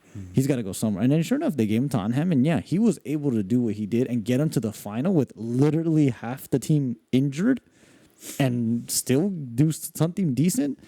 That to me was right there. I was like, okay, see, he was given them an opportunity, given a chance. I just think Mourinho never really... He had probably, I don't know, what was he there, 3-4 years? Who? Mourinho? At Tottenham? Yeah. I want to say 3. It was about 3. So yeah, see, and he was getting close. He was getting close. I think he was getting close. I think this year he was up there and then it just slowly started to fall. But I think he was still missing key pieces that he needed for him to go further. And I think another year or two, I think he definitely would have made something happen. For me, at least from what I've seen him do. So that's the thing is I think now the problem is a lot of these teams is they want those results consistent and effective every single year, and it's hard. It is hard. You have to have a real. I think it's more of the big name teams. I guess you could say how they want it because I mean, at the same time, you're like just going back from what we talked about the Super League. Like these clubs, like I probably said, like they're becoming a business where it's like, okay, we got to maintain our product, and evolve from it, Like we did all the hard legwork in the past to get to this point. Yeah. Where if you have a coach where he's trying to like go back to that certain point where we need to give you time, and he's gonna be like, yeah, you're Mourinho, but we're not trying to give you all that time. Yeah. We're expecting you to do it within 2 years. Yeah, which is tough. That is tough. It's not easy because look, like I said, like for example, Tuchel. I don't know. I can't remember how long. Well, how long was he at PSG? He wasn't there long. 3.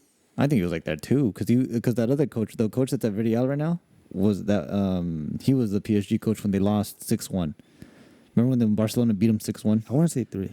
So it might be 3. Yeah, but see, I think he was still on the verge of being because he got him to the final. Yeah, and I remember I was telling you this even last year. I said PSG's missing like 1 or 2 pieces, and they're missing, and they still are. But I think if Tuchel stayed, I think he would have been able to find. I think he would have been able to find those 1 or 2 pieces. I think so too. You know. But again, that owner, he's just like. Yeah. Well, the thing is now he's even more with the ruthless owner over here at Chelsea, because Chelsea's known to fire their coaches like every year and get new coaches. So which I'm assuming he's impressed. He's impressed, yeah. But I don't until you win the Champions. Then we have this recorded, and you could quote me on this. I think in the next 2 years, Tuchel's gone. Even if he wins? Even if he wins. Oh, yeah, probably. Yeah. I agree. I agree. Because it sucks because I get what maybe, but it depends. It depends. I think it depends. Let's say he wins Champions, and then the following year he wins League, and then the following year that they win another couple of trophies together. Then you fire him? You think they do that? No. Well, that's what I'm saying. So I think they won't do that. They won't fire him. Because no, sorry. They will fire. They fire. Sorry, yeah. I'm gonna use the word sack. I like the word sack. Yeah, they'll sack him. Because they did it to Conte. They only gave Conte a couple. Yeah, but he didn't win champion. But he won a league, which is fine. And he was getting closer to building that group to right. So again, I mean I get that. I think the way this is maneuvered or built into, or how it just fell into place, is that Tuchel came in almost at the right time, because he didn't got to worry about the league. He's just got to worry about being top. I'm sure at some point when he came in, like Man City still had the advantage of winning the league when he came in, which is almost 2 months ago, right? More than 2 months ago. Yeah.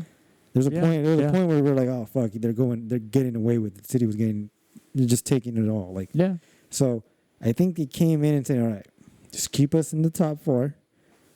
Drive us to fucking champions, like, and win it. So I think if this guy sees that and he sees that they want champions, I mean, again, it's just me thinking that he saw that instead of winning league, we want champions. Now let's fucking work for league the next season. Now, if you don't get it from me, then you have that other year that you said too. And if you get in that second year, great. We got in the champions that you've been here for the third year. Now you got in our league. Now how much more we can get? And if like you think, let's say they don't sack him in that second year, they're like, all right, we'll wait mid-season. And if it's a horrible start, oh, he's fucking gone. But if it's a great start and they're at the top of the league for like the longest time, that third year he has, I don't think they would sack him unless something like, all right, you're just not holding on to it. Well, we're not even getting an FA Cup. We're not getting this cup. Like we're already knocked out of Champions League at this point. But and then now that you said that reminds me, Tottenham made the stupidest move of getting rid of Mourinho right before the final. Yeah. Like, let the guy do the final. Yeah. Let the guy do the final. If he doesn't win, then sack him. Yeah. But if he wins, he probably got it. That would have been their first title, apparently, that they've gotten in the last, like, 60 years. And they had a chance. And I think if he was there, I think he could have done it. I think so. And that sucks that they didn't let him do that. I think That's what I'm saying. Is Chelsea's just as ruthless and bad as that they will. But again, we're talking about teams that, and again, the past 5-6 years, these teams were nowhere near in the Champions League except for when Pochettino was there. The problem with a lot of these teams is it's going to be the owners. Right. So like I always think like, again, yes, the owners. So I think the teams that have been there the longest and they gone to the Champions League have set the bar high where it's like, okay, our time for you is no more than 2 years. Yeah. Again, Zidane came back. Yeah. Zidane won again. Zidane had time under his belt with Ancelotti, and he was on the reserves, and he was able to coach. And he wanted his first year as a coach, being that team. Yeah, and then he won 3 in a row. Yeah, and then we always kept saying, "Let's see how good is he with Ronaldo." Yeah, and we saw what happened. Yeah. I still believe, and I told Ronaldo, like, I think if Ronaldo was on that team, maybe they would have won. Yeah. Oh yeah, maybe. Yeah, it's a whole different dynamics because when Ronaldo's on a team, and especially with Madrid, they're like, that's our fucking guy. He's gonna take us to the promised land. To tell you the truth, I think Ronaldo there, if he was there right now, the culture would be way fucking different. Yeah, they're completely. I still think they would be like dangerous in the sense of like. I thought honestly, you're playing Real Madrid. Shit, like you're down. Okay, they're tied 1-1. Oh fuck, Ronaldo's gonna turn it on in the second. I honestly think they could have redone when Champions League first ever started when they won 5 in a row. Yeah. I honestly believe I think they could have done that. If Ronaldo stayed, I really think they would have got 5 in a row. Yeah. At least 2 more with Cristiano. Yeah, because who was the next one after that? It was Liverpool, right? Liverpool and Tottenham. And then Liverpool won. The next one was Munich. Munich and PSG, which is the last one. So it could have been that. I mean, because the farthest they gone was this season so far with the semis. Yeah. The other, I think it was just around the 16. And I think the only, I guess you could say, key additions since he left was Hazard and Courtois, right? Yeah. If they would have kept the same players, it would have been all the same players. Because technically it is all the same players because they brought in the defense is different. No. I mean, I just meant the big player. They brought in Vinicius and then they brought in Rodrigue or whatever. I just realized. Sorry, go ahead. And they brought in Courtois and Hazard. So they brought in only 4 guys since that guy from fucking Poland or where's he from? Rubich, whatever. Ogdigan. He fucking played 8 games and then got hurt and then they fucking sent him back. Yeah. So there's only been like and Bale. They sent back Bale. They already had Bale when he was there. Right, but it's what I'm saying. I'm saying after Ronaldo, right out the next year. Like who the guys that they've brought in. So I'm saying if Ronaldo stayed, they don't bring in Hazard. They maybe bring in Courtois, maybe. But I still don't even think you need him because they had Navas. And Navas has been doing good at PSG. Surprisingly. No, again, going back. If we would see that's what I'm saying. I agree with you that they would have gone whatever happened between him and the president. Yeah, so I think literally if you go back to it, they keep the exact same players. Yeah. 5 in a row. Yeah. Because as it was fading away, again, going back to whatever happened between him and the president, it looked like Ronaldo wasn't pleased of how certain things were going right before he was leaving, which is pretty fucked up because the president's stupid as fuck if he didn't make this guy satisfied. Like that's pretty stupid. Yeah. But anyways, after that, you don't really hear about Iscos. You didn't hear much about Asensio. You didn't hear much about Bale. Like, you know what I mean? Like, it just kind of fell apart when Ronaldo left. Yeah. You know, but they were able to hold their own. But yeah, like if you look back and say, like, if they fucking would have just kept it 5 in a row, Yeah. it would have been the only team in this modern time that could have done I that. think they could have done it. Because they're still the only team in modern time to go 3 times. Because don't get me wrong, it probably would have been Liverpool and Real Madrid again the following year. Yeah. If it was Ronaldo, if it was Zach, if it was matched up that way, not saying it would have been the same outcome, but I don't think it would be the same game than the first one. Obviously, the second one probably Liverpool to get more of a challenge, but I think Madrid would take it away. The only other one I would think that would be very close to also would be if Munich and Madrid. That game that would have been again. I don't know. a close game. As much as a surprise it was, a 1-0 against PSG. That's what I'm saying. Real Madrid. I think. Yeah. Again, I think. I just will never know exactly what happened between that conversation with Ronaldo and the president. It could have been like how the Michael Jordan and the other guy was. It could have been that similar situation where he said, "Oh, I win the games. I'm the Which reason." It seems like it because he was trying to make a fucking super league, and now he's like all pissed that all the other fucking teams are. It could be that. It could be that. Sure it is that, and it's fucked up. Like I think we said in the last spot, like the way Madrid treats certain players is surprising to me. It's like, holy fuck, they've been here forever, and then you just toss them out like that. Yeah, it's interesting, but and that's part of the reason why I say that the owners are kind of like the reason why some of these teams don't become so successful because I didn't know this until recently with everything with the Super League has been coming out, and I actually started like doing some research on it. But I'll use United as an example. They were never owned. They were owned by shareholders, right, which is basically anybody in the community. Right. So you could have owned a point whatever percentage of United. The Packers do that. I don't know if you know that. The Packers do that. I didn't know that one. Yeah. They did like a little story about it. There's somebody in Green Bay that they all got like certificates that say, hey, you are partially owner of whatever. So United did that, but then this family came in and they found, I won't say a loophole, but they found some way where you can own the teams by a certain way. By basically, they bought out the shareholders. They bought them out and gave everybody whatever, $10 or whatever. Yeah. So now they owned them, but that was in the last like 3 years, I would say, of Sir Alex Ferguson being the coach. Before that, obviously, he was being a successor in what he did.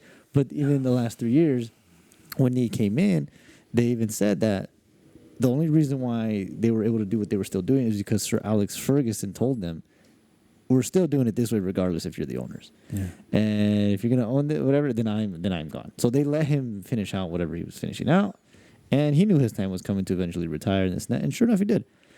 And once he ended, then that's where everything kind of just went down the tank. Because it went from United being this, top premier team, always top 2, always far in Champions League 2. We became the normal of we did 5th this year. We did 4th. Yeah, it's okay. We're okay with it. Now that's when fans were just like, enough is enough. They fed up, and we went with David Moyes. Didn't do well, but he was never given a chance. Who knows what he could have been? Because he did great with West Ham this year. I was surprised what he did with West Ham. Yeah, that's right. He was. He did really good with them, and he's always done good with Everton. But he never had the budget. Don't get me wrong. I think David Moyes is really an underrated coach because he did really good with Everton for so many years, but he never had the budget to get the players he needed to get. Yeah. And then West Ham, he did really good this year again. So he's been successful. There's no denying that. And then we ended up going to get Van Gaal. And Van Gaal's been successful with Munich, with Barcelona, with many teams in the past. And I think out of all of it, he only won. Did he win the Europa? I think he won the Europa with them. I can't remember. Or if that was Mourinho. I can't remember who it was. But anyways, he won, I think, 1 or 2 trophies with United. And he did pretty decent and did well. And then they got rid of him. So they didn't let him really kind of do his thing there either. And then they brought in Mourinho. And it was the same thing. Mourinho, they were comparing him to like David Moyes' season or Van Gaal's season or somebody's season. And I think he ended up winning the Europa League with them, and then that was it. And then they got rid of him. Then they bring Ole in, and they were close to doing it, but I think the difference here was they finally went after the players they needed to go after. They finally got the players they needed to get. They finally had guys healthy because Van Gaal, Mourinho, and Moyes, they had the same, almost similar players, but a lot of them were hurt. A lot of them were injured. And we had a lot of guys fading out. We had Rooney still. And he was barely doing. We had Zlatan, and then Zlatan goes and tears his ACL. We had a lot of guys out that were just injured, prone for many, many seasons. And only this year, it was getting similar to that in the beginning of the year. But once everybody became healthy, it is turned around like the old days of United, where I shit you not, I remember when I would watch it with when Sir Alex Ferguson was the coach, and they'd be losing, I don't know, 1-0. And then the second half, they just turned it around and go and win 3-1, 3-2, 4-2, whatever. And it's been like that this whole year. They haven't lost away. I was like, I don't remember. They're the only. I think they have a record on it now. They're the only team that's not lost an away game. I think the previous record was maybe 10 games. They've done 20 games, or 15, or I don't know, however many away. That's including all competition. They haven't lost away. They're better away than they are home. Apparently, that's insane. Who does that? Not a lot of teams can do that. Right. And they were very good at that, and they've been very good at it. And now they're hitting their stride. They're playing well. And that's what I'm saying. In the beginning, I remember I was like, yeah, Pogba should leave. Pogba's gone. He's not. I don't see him leaving now. Because the team's winning. The team's doing well. They're going to Champions League.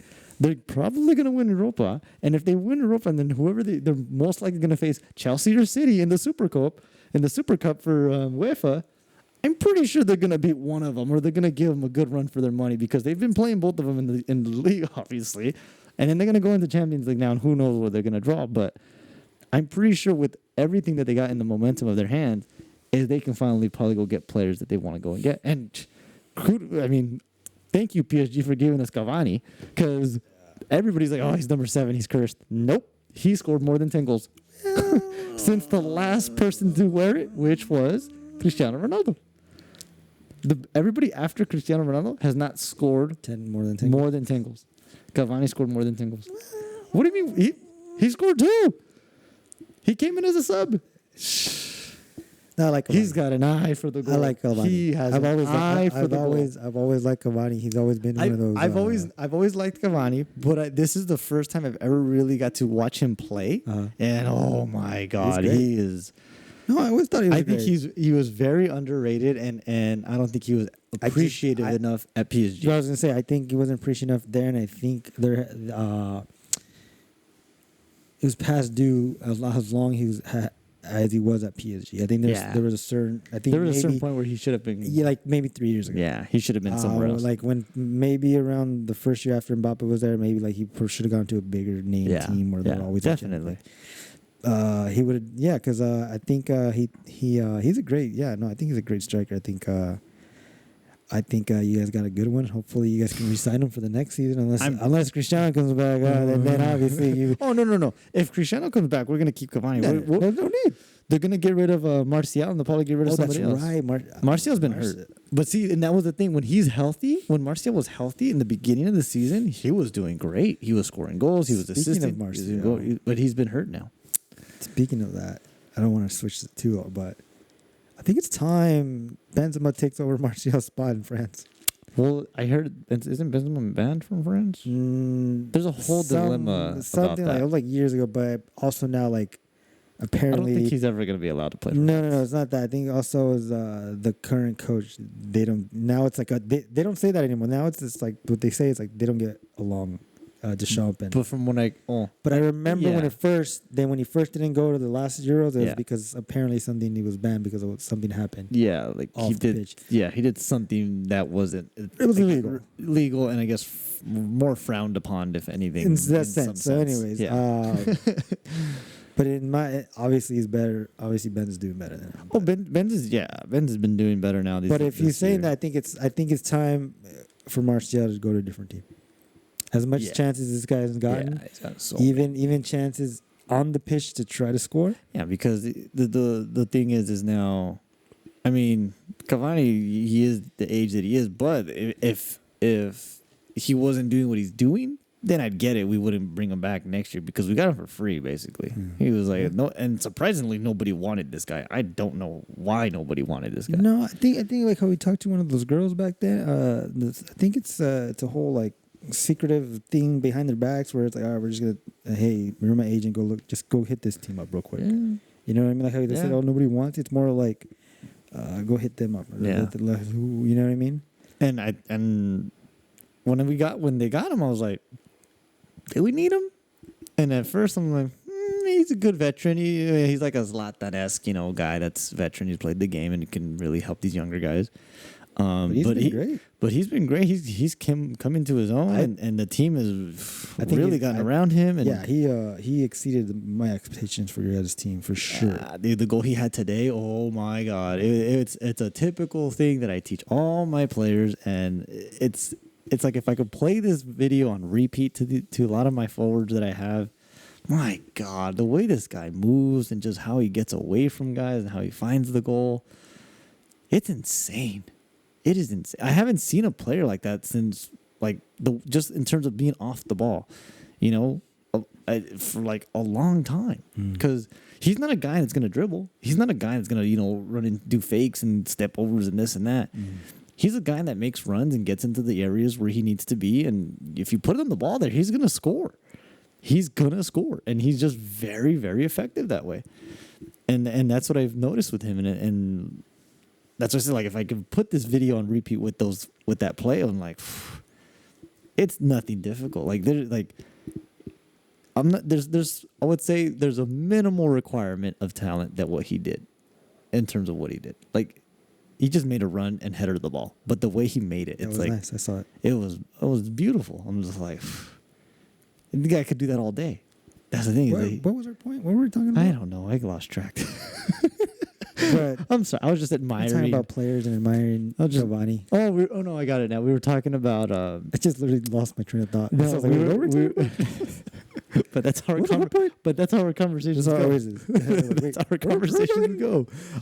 Fucking talking We were talking about how these owners don't give these coaches a chance, and then the players that they're allowed because that too. Because here's the thing, I don't think the other thing too now is going off of that is I don't think we'll ever see another Arsene Wenger or a Sir Alex Ferguson type of coach in these years because Sir Alex Ferguson I think is going to be the only coach by far to ever be at a club for 20 some years. Yeah. I don't think there'll be another coach like that or as close to that. I think the closest will be somebody like and to be at the caliber that he was at. There might be coaches that'll be there for 10 years or whatever, but they've been there 10 years. But to be at the caliber that what he's done and be able to do what he's been able to do with that club, I don't think there'll ever be a coach like that. I had a point on that whole conversation we're having. So basically, I think most of these owners are getting closer. Like I said in the last podcast. Oh, you had it. You were talking about the Man U game? Yeah. Oh, you just had it. He popped up. Who was it? Well, who was it against? I don't know. Just first type in Man U. You want to see the Cavani goal? Yeah. Yeah. Just type in Man U. There it is. Or no. How do I use this thing, man? Just type in Man U, and I'm pretty sure that game's gonna pop up. How do I use this remote here? Fucking. How do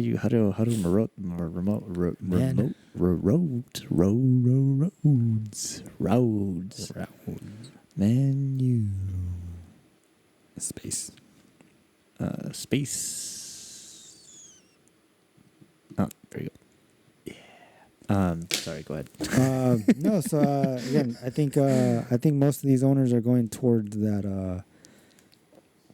They're trying to just find a way to own a team and actually fucking run it as a business. You know, from what you said about United, I'm sure there's plenty of other teams and seeing how Madrid and how that president's past history's been and how he's done things and like all these other clubs are trying to see like, oh, well, they can do it. I can do it this way. Juventus, I think their owners are trying to build more of a business than a club and use their youth academy. You know what I mean? Like all that stuff. I think it's, I'm not saying going out the window. I just think these business owners are just trying to run it more as a business and keep it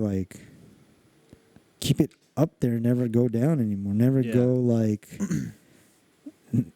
to the second division. I don't Yeah. think none of these top Super League teams that we're in that ever want to go back to that ever. Not Yeah. even like the day that drastically happens is something where fucking something horrible happens. Well, yeah, one club. That happened to one club. One big name club.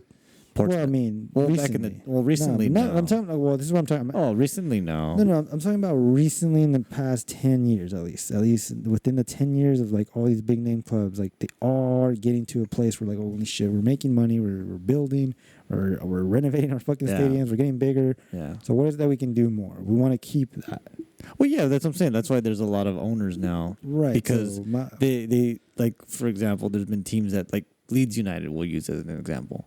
They used to be in the Premier League since the beginning of the league, like right. since it ever started. They were, I guess, I would think they were one of the founders of the league or whatever.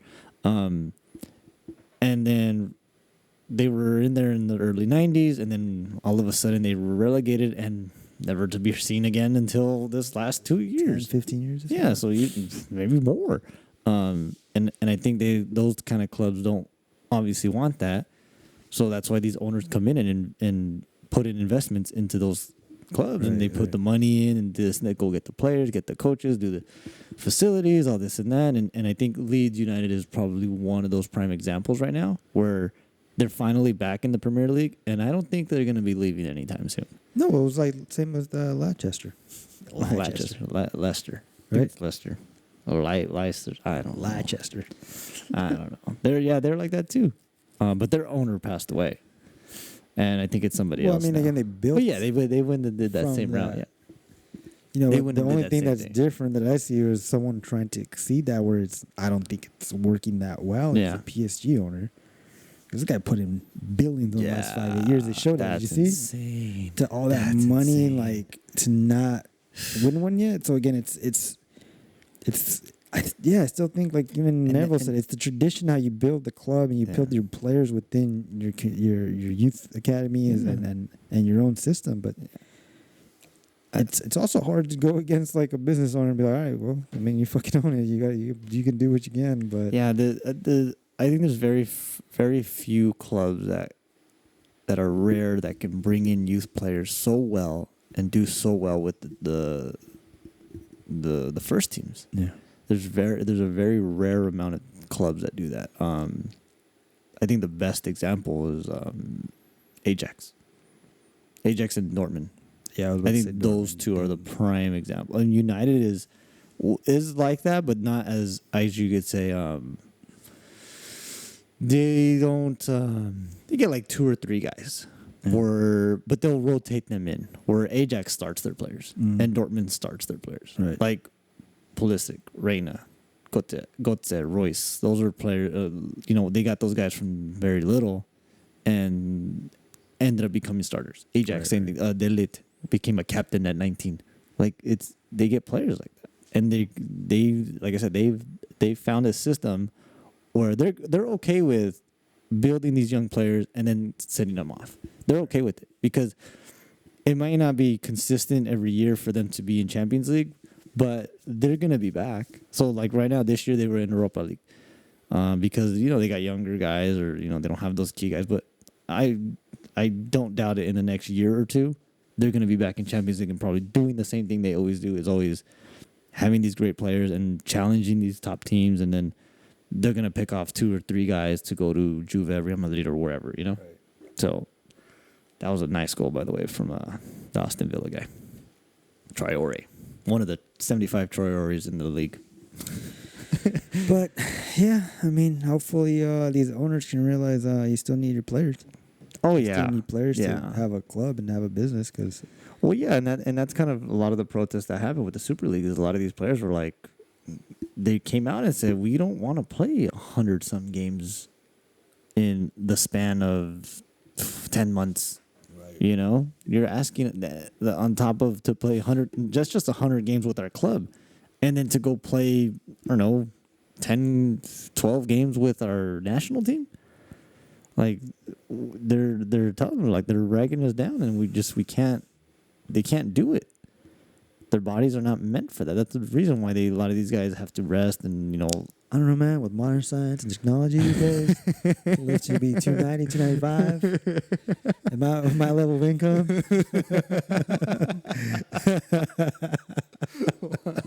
Where's that from? Ricky Bobby. Oh my God. When he says that, That's hilarious. With today's modern science and technology, my level of income.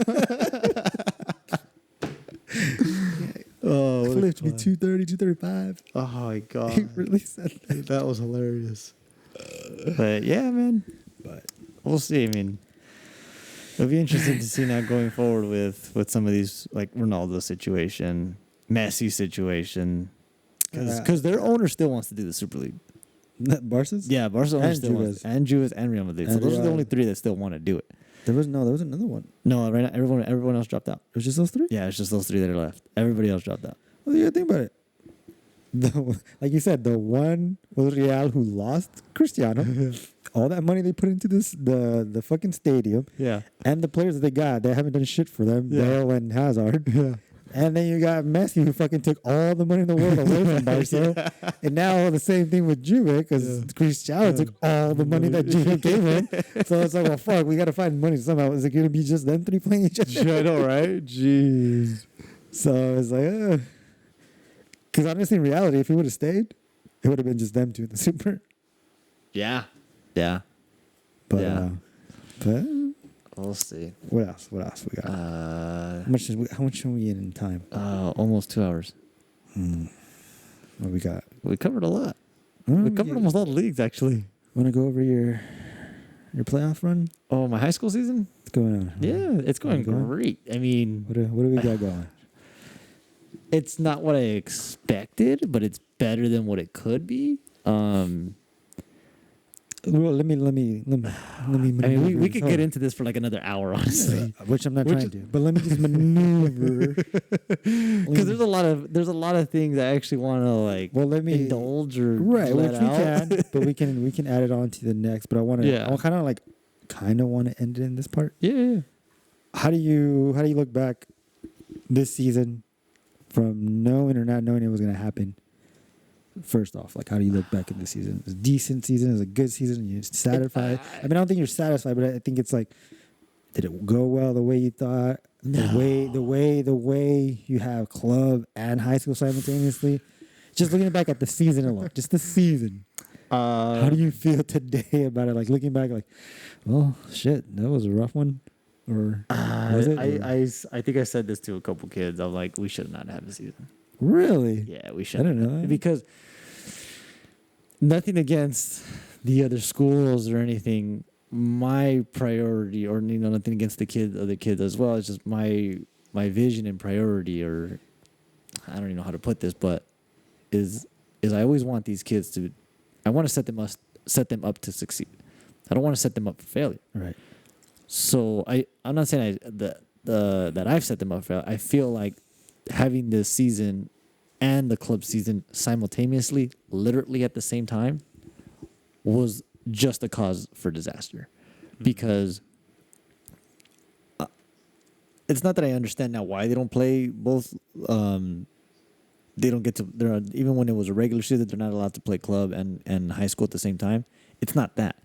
It's the fact that you're asking a lot of these players to go and play multiple games and training sessions in a week without any rest whatsoever. So I had to, unfortunately, at times, cancel practices, not have practices. Oh, really? Because I have a lot of guys that play high level and have to play in and week out. So here's a situation we had. I had a game that unfortunately had to be rescheduled due to scheduling issues, reffing issues, whatever. So that game had to be moved to a Friday. We played Thursday, which was our regular league day game. We played Thursday. Then we had to play Friday. About 70 to 80% of my team ended up are playing high level club at a high level where they play 2 games a weekend. And then we go and have to play Monday. So at least 7 or 8 of my guys, which are starters, played Thursday, Friday, Saturday, Sunday, Monday. They played 5 games in a row with no rest, obviously. Now, obviously, I tried to do my best to shave their minutes and cut down their time between those 3 games, but I don't know what they did with their club. And a lot of them are starters, and a lot of them play the full 90 minutes, where in high school we play 80 minutes. So you're still asking them to play far beyond the exceeded time that they can play and go and do. So, long story short, a couple of them came back injured.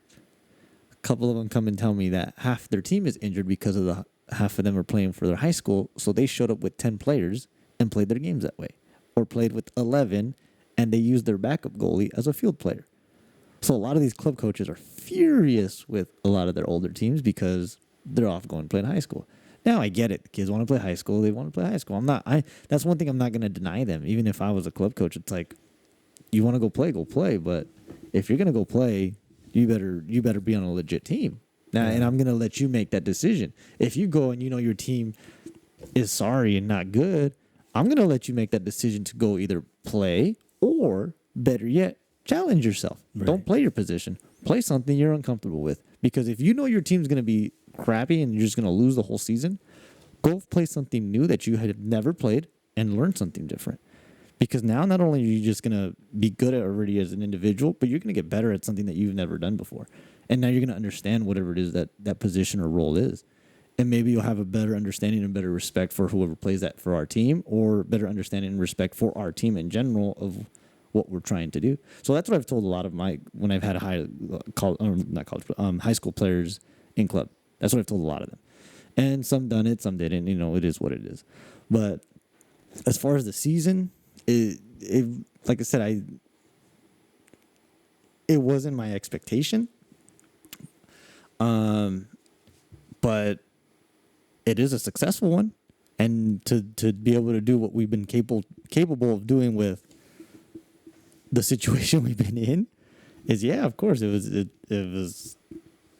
was successful, and I'm happy for my boys. I'm proud of my boys, and it's probably not the way we wanted it to go, but I still think with the allotted time that we had and the minimal time that we had and the amount that we've had to intake in terms of games and training, it's only like it's literally up in the air for anything now in terms of playoffs. Because here's the next crazy thing about all this is the scheduling they put is they have a playoff game on a Saturday. Most high school games on a Saturday are going to be played in the afternoon. Most high-level teams are playing in the afternoon, evening for their Saturday games. So now it's going to be about whoever gets to that point, what team is really going to get to play, like do well. Now, I could be wrong. Maybe the high school team somehow all their players show up. But I feel like there's going to be some high school teams that coaches are going to tell you are not going to your high school game and missing out this game. There's going to be teams like that. And at that point, it's going to become a decision on the kid and what they decide. Now, I can easily tell them, hey, this is a playoff game. You'll probably never get in this situation ever again. You have one league game of whatever it is you're doing, and I don't think it's really going to affect you. But if you are a high-level player being recruited, which I don't think any of them really are now because of the seniors, it's basically done. Seniors, it's either in or out. Juniors, you still got that whole other year. I don't think missing that one game for league will really diminish what you do, even though, it does take a game to really change your life at times. But I think at this moment in time, I don't think there's a lot of teams right now being looked at. Let me say something on that real quick. I think, what was it? If there's no other type of, you're good. If there's no other type of Danny Trejo in any of these kids, they can miss. Yeah, so what I was saying was, well, my point was trying to be like, I get these parents pay. Yeah. And what you said about getting recruited, this and that, like, I think, again, if none of these kids have done what this guy, Danny Trejo, did and the last guy we had on the podcast, or like you said, I'm sure you told him before, if you're really that good, you should not even be here Yeah. or in your clubs. You should be at a youth academy in Mexico or the Galaxy or the LAFC academies. Yeah. That under 18 team, whatever. Yeah. That's when you know, like, they should not be here. Yeah.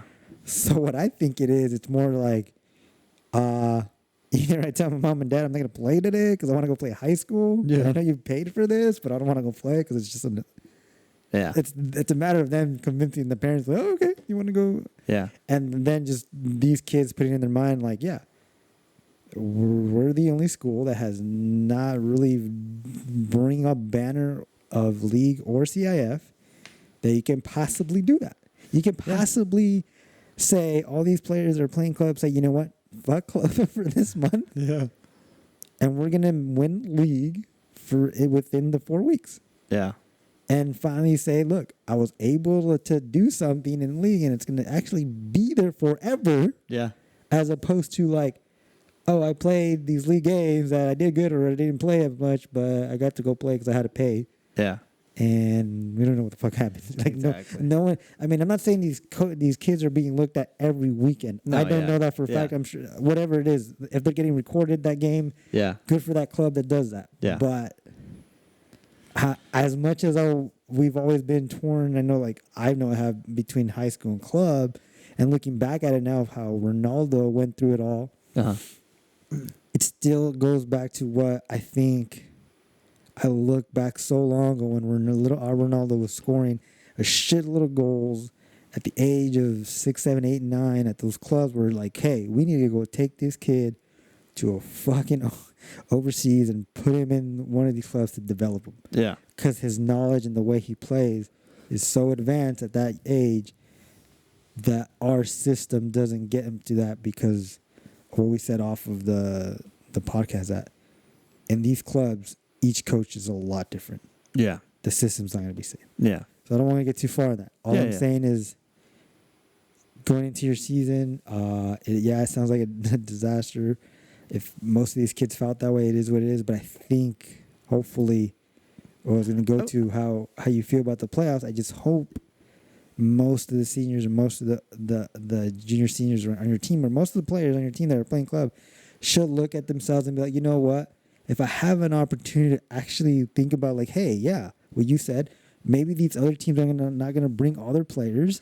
And if our team brings all our players healthy and miss all our club games in the weekend or whatever times during the week and practice, we can win this. Yeah. No, yeah. Like it's a possibility if we stick it out and really sacrifice, because that's funny.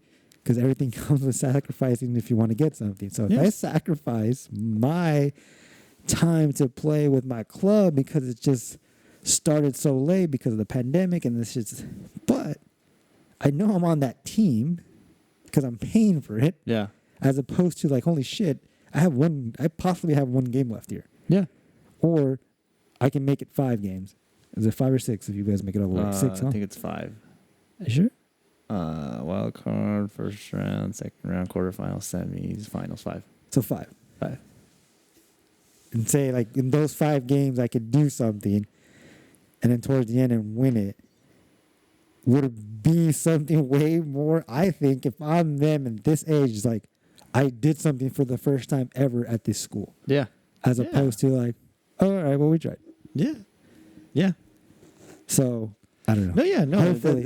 That's the hope. And this, the thing that I said, too, is that the teams that are, I guess you could say, benefited out of all this are the teams that have those club level type players but are not able to afford a club, so they don't go and play club. So they really only have high school in the sense to really get them there. They're not playing, they're a high level type of player, but they're playing on a lower level team, but because they just can't go afford the big clubs. Did you ever ask the BP coach that? Do you have all your players playing club right now? Did you ever ask him that? I didn't ask him because you text him a lot. I text him a lot. I'll actually ask him that. Because hey, I'm curious. Did you? Yeah, because I know he has club players. I know there's been guys that have played club and I think he's kind of one of those fortunate schools that they're a Hispanic community.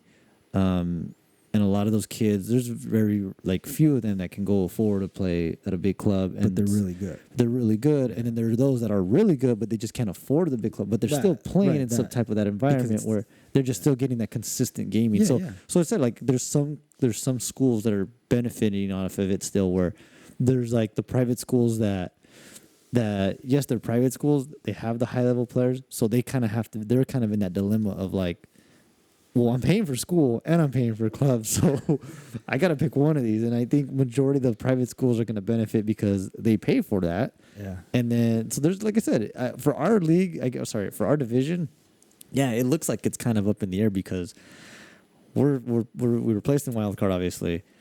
Our next round is going to be the supposed ranked number 1 team in our division, and the number 1 per se team that was in our division was in our league, and we beat them, and they're now ranked 2. So I think if we could get past that first round, there's a good chance of going even further. It's just now of the difficulty of all of this is going to be now is being able to be consistent and being able to keep everyone healthy, because we're going from game and then day off, or not day off, but game, and then it's the next day, which would be practice or day off, and then a game, and then the next day off, and then a game. So we're basically trying to play 3 games in 1 week, and then if we win those 3, then it's I believe it's the semis the following week, which wouldn't be till Wednesday, and then the final would be that following Friday, that same Friday or Saturday or whatever. But right. So yeah, it's 2 weeks basically of games and trying to play 5 games in 2 weeks, and yeah, it's going to be interesting to see who can keep their players healthy and stay consistent. I was about to say, I think it's going to be the most interesting. It'll be an interesting one. There might be some upsets where teams would have never expected to go far, and upsets where teams were not even expected to lose the first game. You know, I think it's going to be one of those things this year, because I feel like a lot of these clubs, I don't want to say threaten, but they try to persuade them to show up to theirs rather than go to the high school and things like that. You know, but that's something that's always been done for countless years in any case. So, but I'm excited. I look forward to it. The boys are excited. That's good. They want to get it going because they see what they have and they know what they're capable of, and that's good. So now we just got to take it one game at a time, and I think if we could get past this first game, I think momentum will really take us going forward. So we'll see. So. We'll see. Good luck. Thank you. Okay, yeah, I hope to be at that Saturday game. I hope to be at the next Saturday game. That one too. Oh, and then here's the crazy part of all this too, is because I coach club. Oh, if we get to the Saturday game, you're gonna have to. I have to get somebody to cover my club game because I have to go to the high school game, because it's at the time that I would think would be the high school game, and both my teams are playing within that time frame. And I'm like, oh, great! Now I got to go get that game covered. So. Yeah, it's part of my life. It's boring. It's boring, but it's part of my life. Yeah. Wait, is that? But I just went blank. Where's that from again? Really? Boring. 2001. Yeah, no, right. I was, Ron Burgundy. Yeah. I was almost gonna say dodgeball. The other dude. White Goodman. Yeah, but when he was 1001. I'm just gonna get the shirt. Watch out for the guns. They'll get you. It's boring, but it's part of my life. All right. Well, all right. Was that it? Well, are we good? Yeah, I mean, we're trying to get this setup going, so we just got to get, I don't know, something back there. We're gonna figure it out. We'll figure it out. But it's we're getting there. I like the table. The table. It's mint. In mint condition. Where'd you pick this up at? Amazon. Oh, looks like everything's on Amazon. Looks like from an IKEA. We literally got everything. Not Pottery Barn. No. Amazon. Yeah. Amazon. The chairs are Amazon. The fucking get out of the couch. The couch is IKEA. Most of it's Amazon. Yeah. Yeah. Yeah, most of it is Amazon. But all right, we're gonna try this, keep going. Hopefully we can get a guest soon when we have something organized more. Yeah. But I think we're getting there. Yeah, we're getting there. Slowly but surely we'll get there. Thanks for everyone that's watching now. And hopefully if you've gotten this far. Yeah. Thank you guys for keeping up with us. Again, we just talking out of our asses, anyways. Talking shit. But Yep, I'm good. so we don't have champions till like the end of the month. Yeah. Yeah, because all that's left now is just regular league. Yeah. And some final cup tournaments that they got going on, things like that. That's about it. We'll be back. Yeah. So. Hopefully, because you're about to sounds like you just said you're going to be busy. So Oh yeah. it just sounds like hopefully we get into more. And if not, by the time the next one, hopefully we'll have this shit arranged, and hopefully a guest. Yeah, for sure. Definitely. All right. Sounds good. So we're All right, guys. Till next We're time. out. Thanks, guys.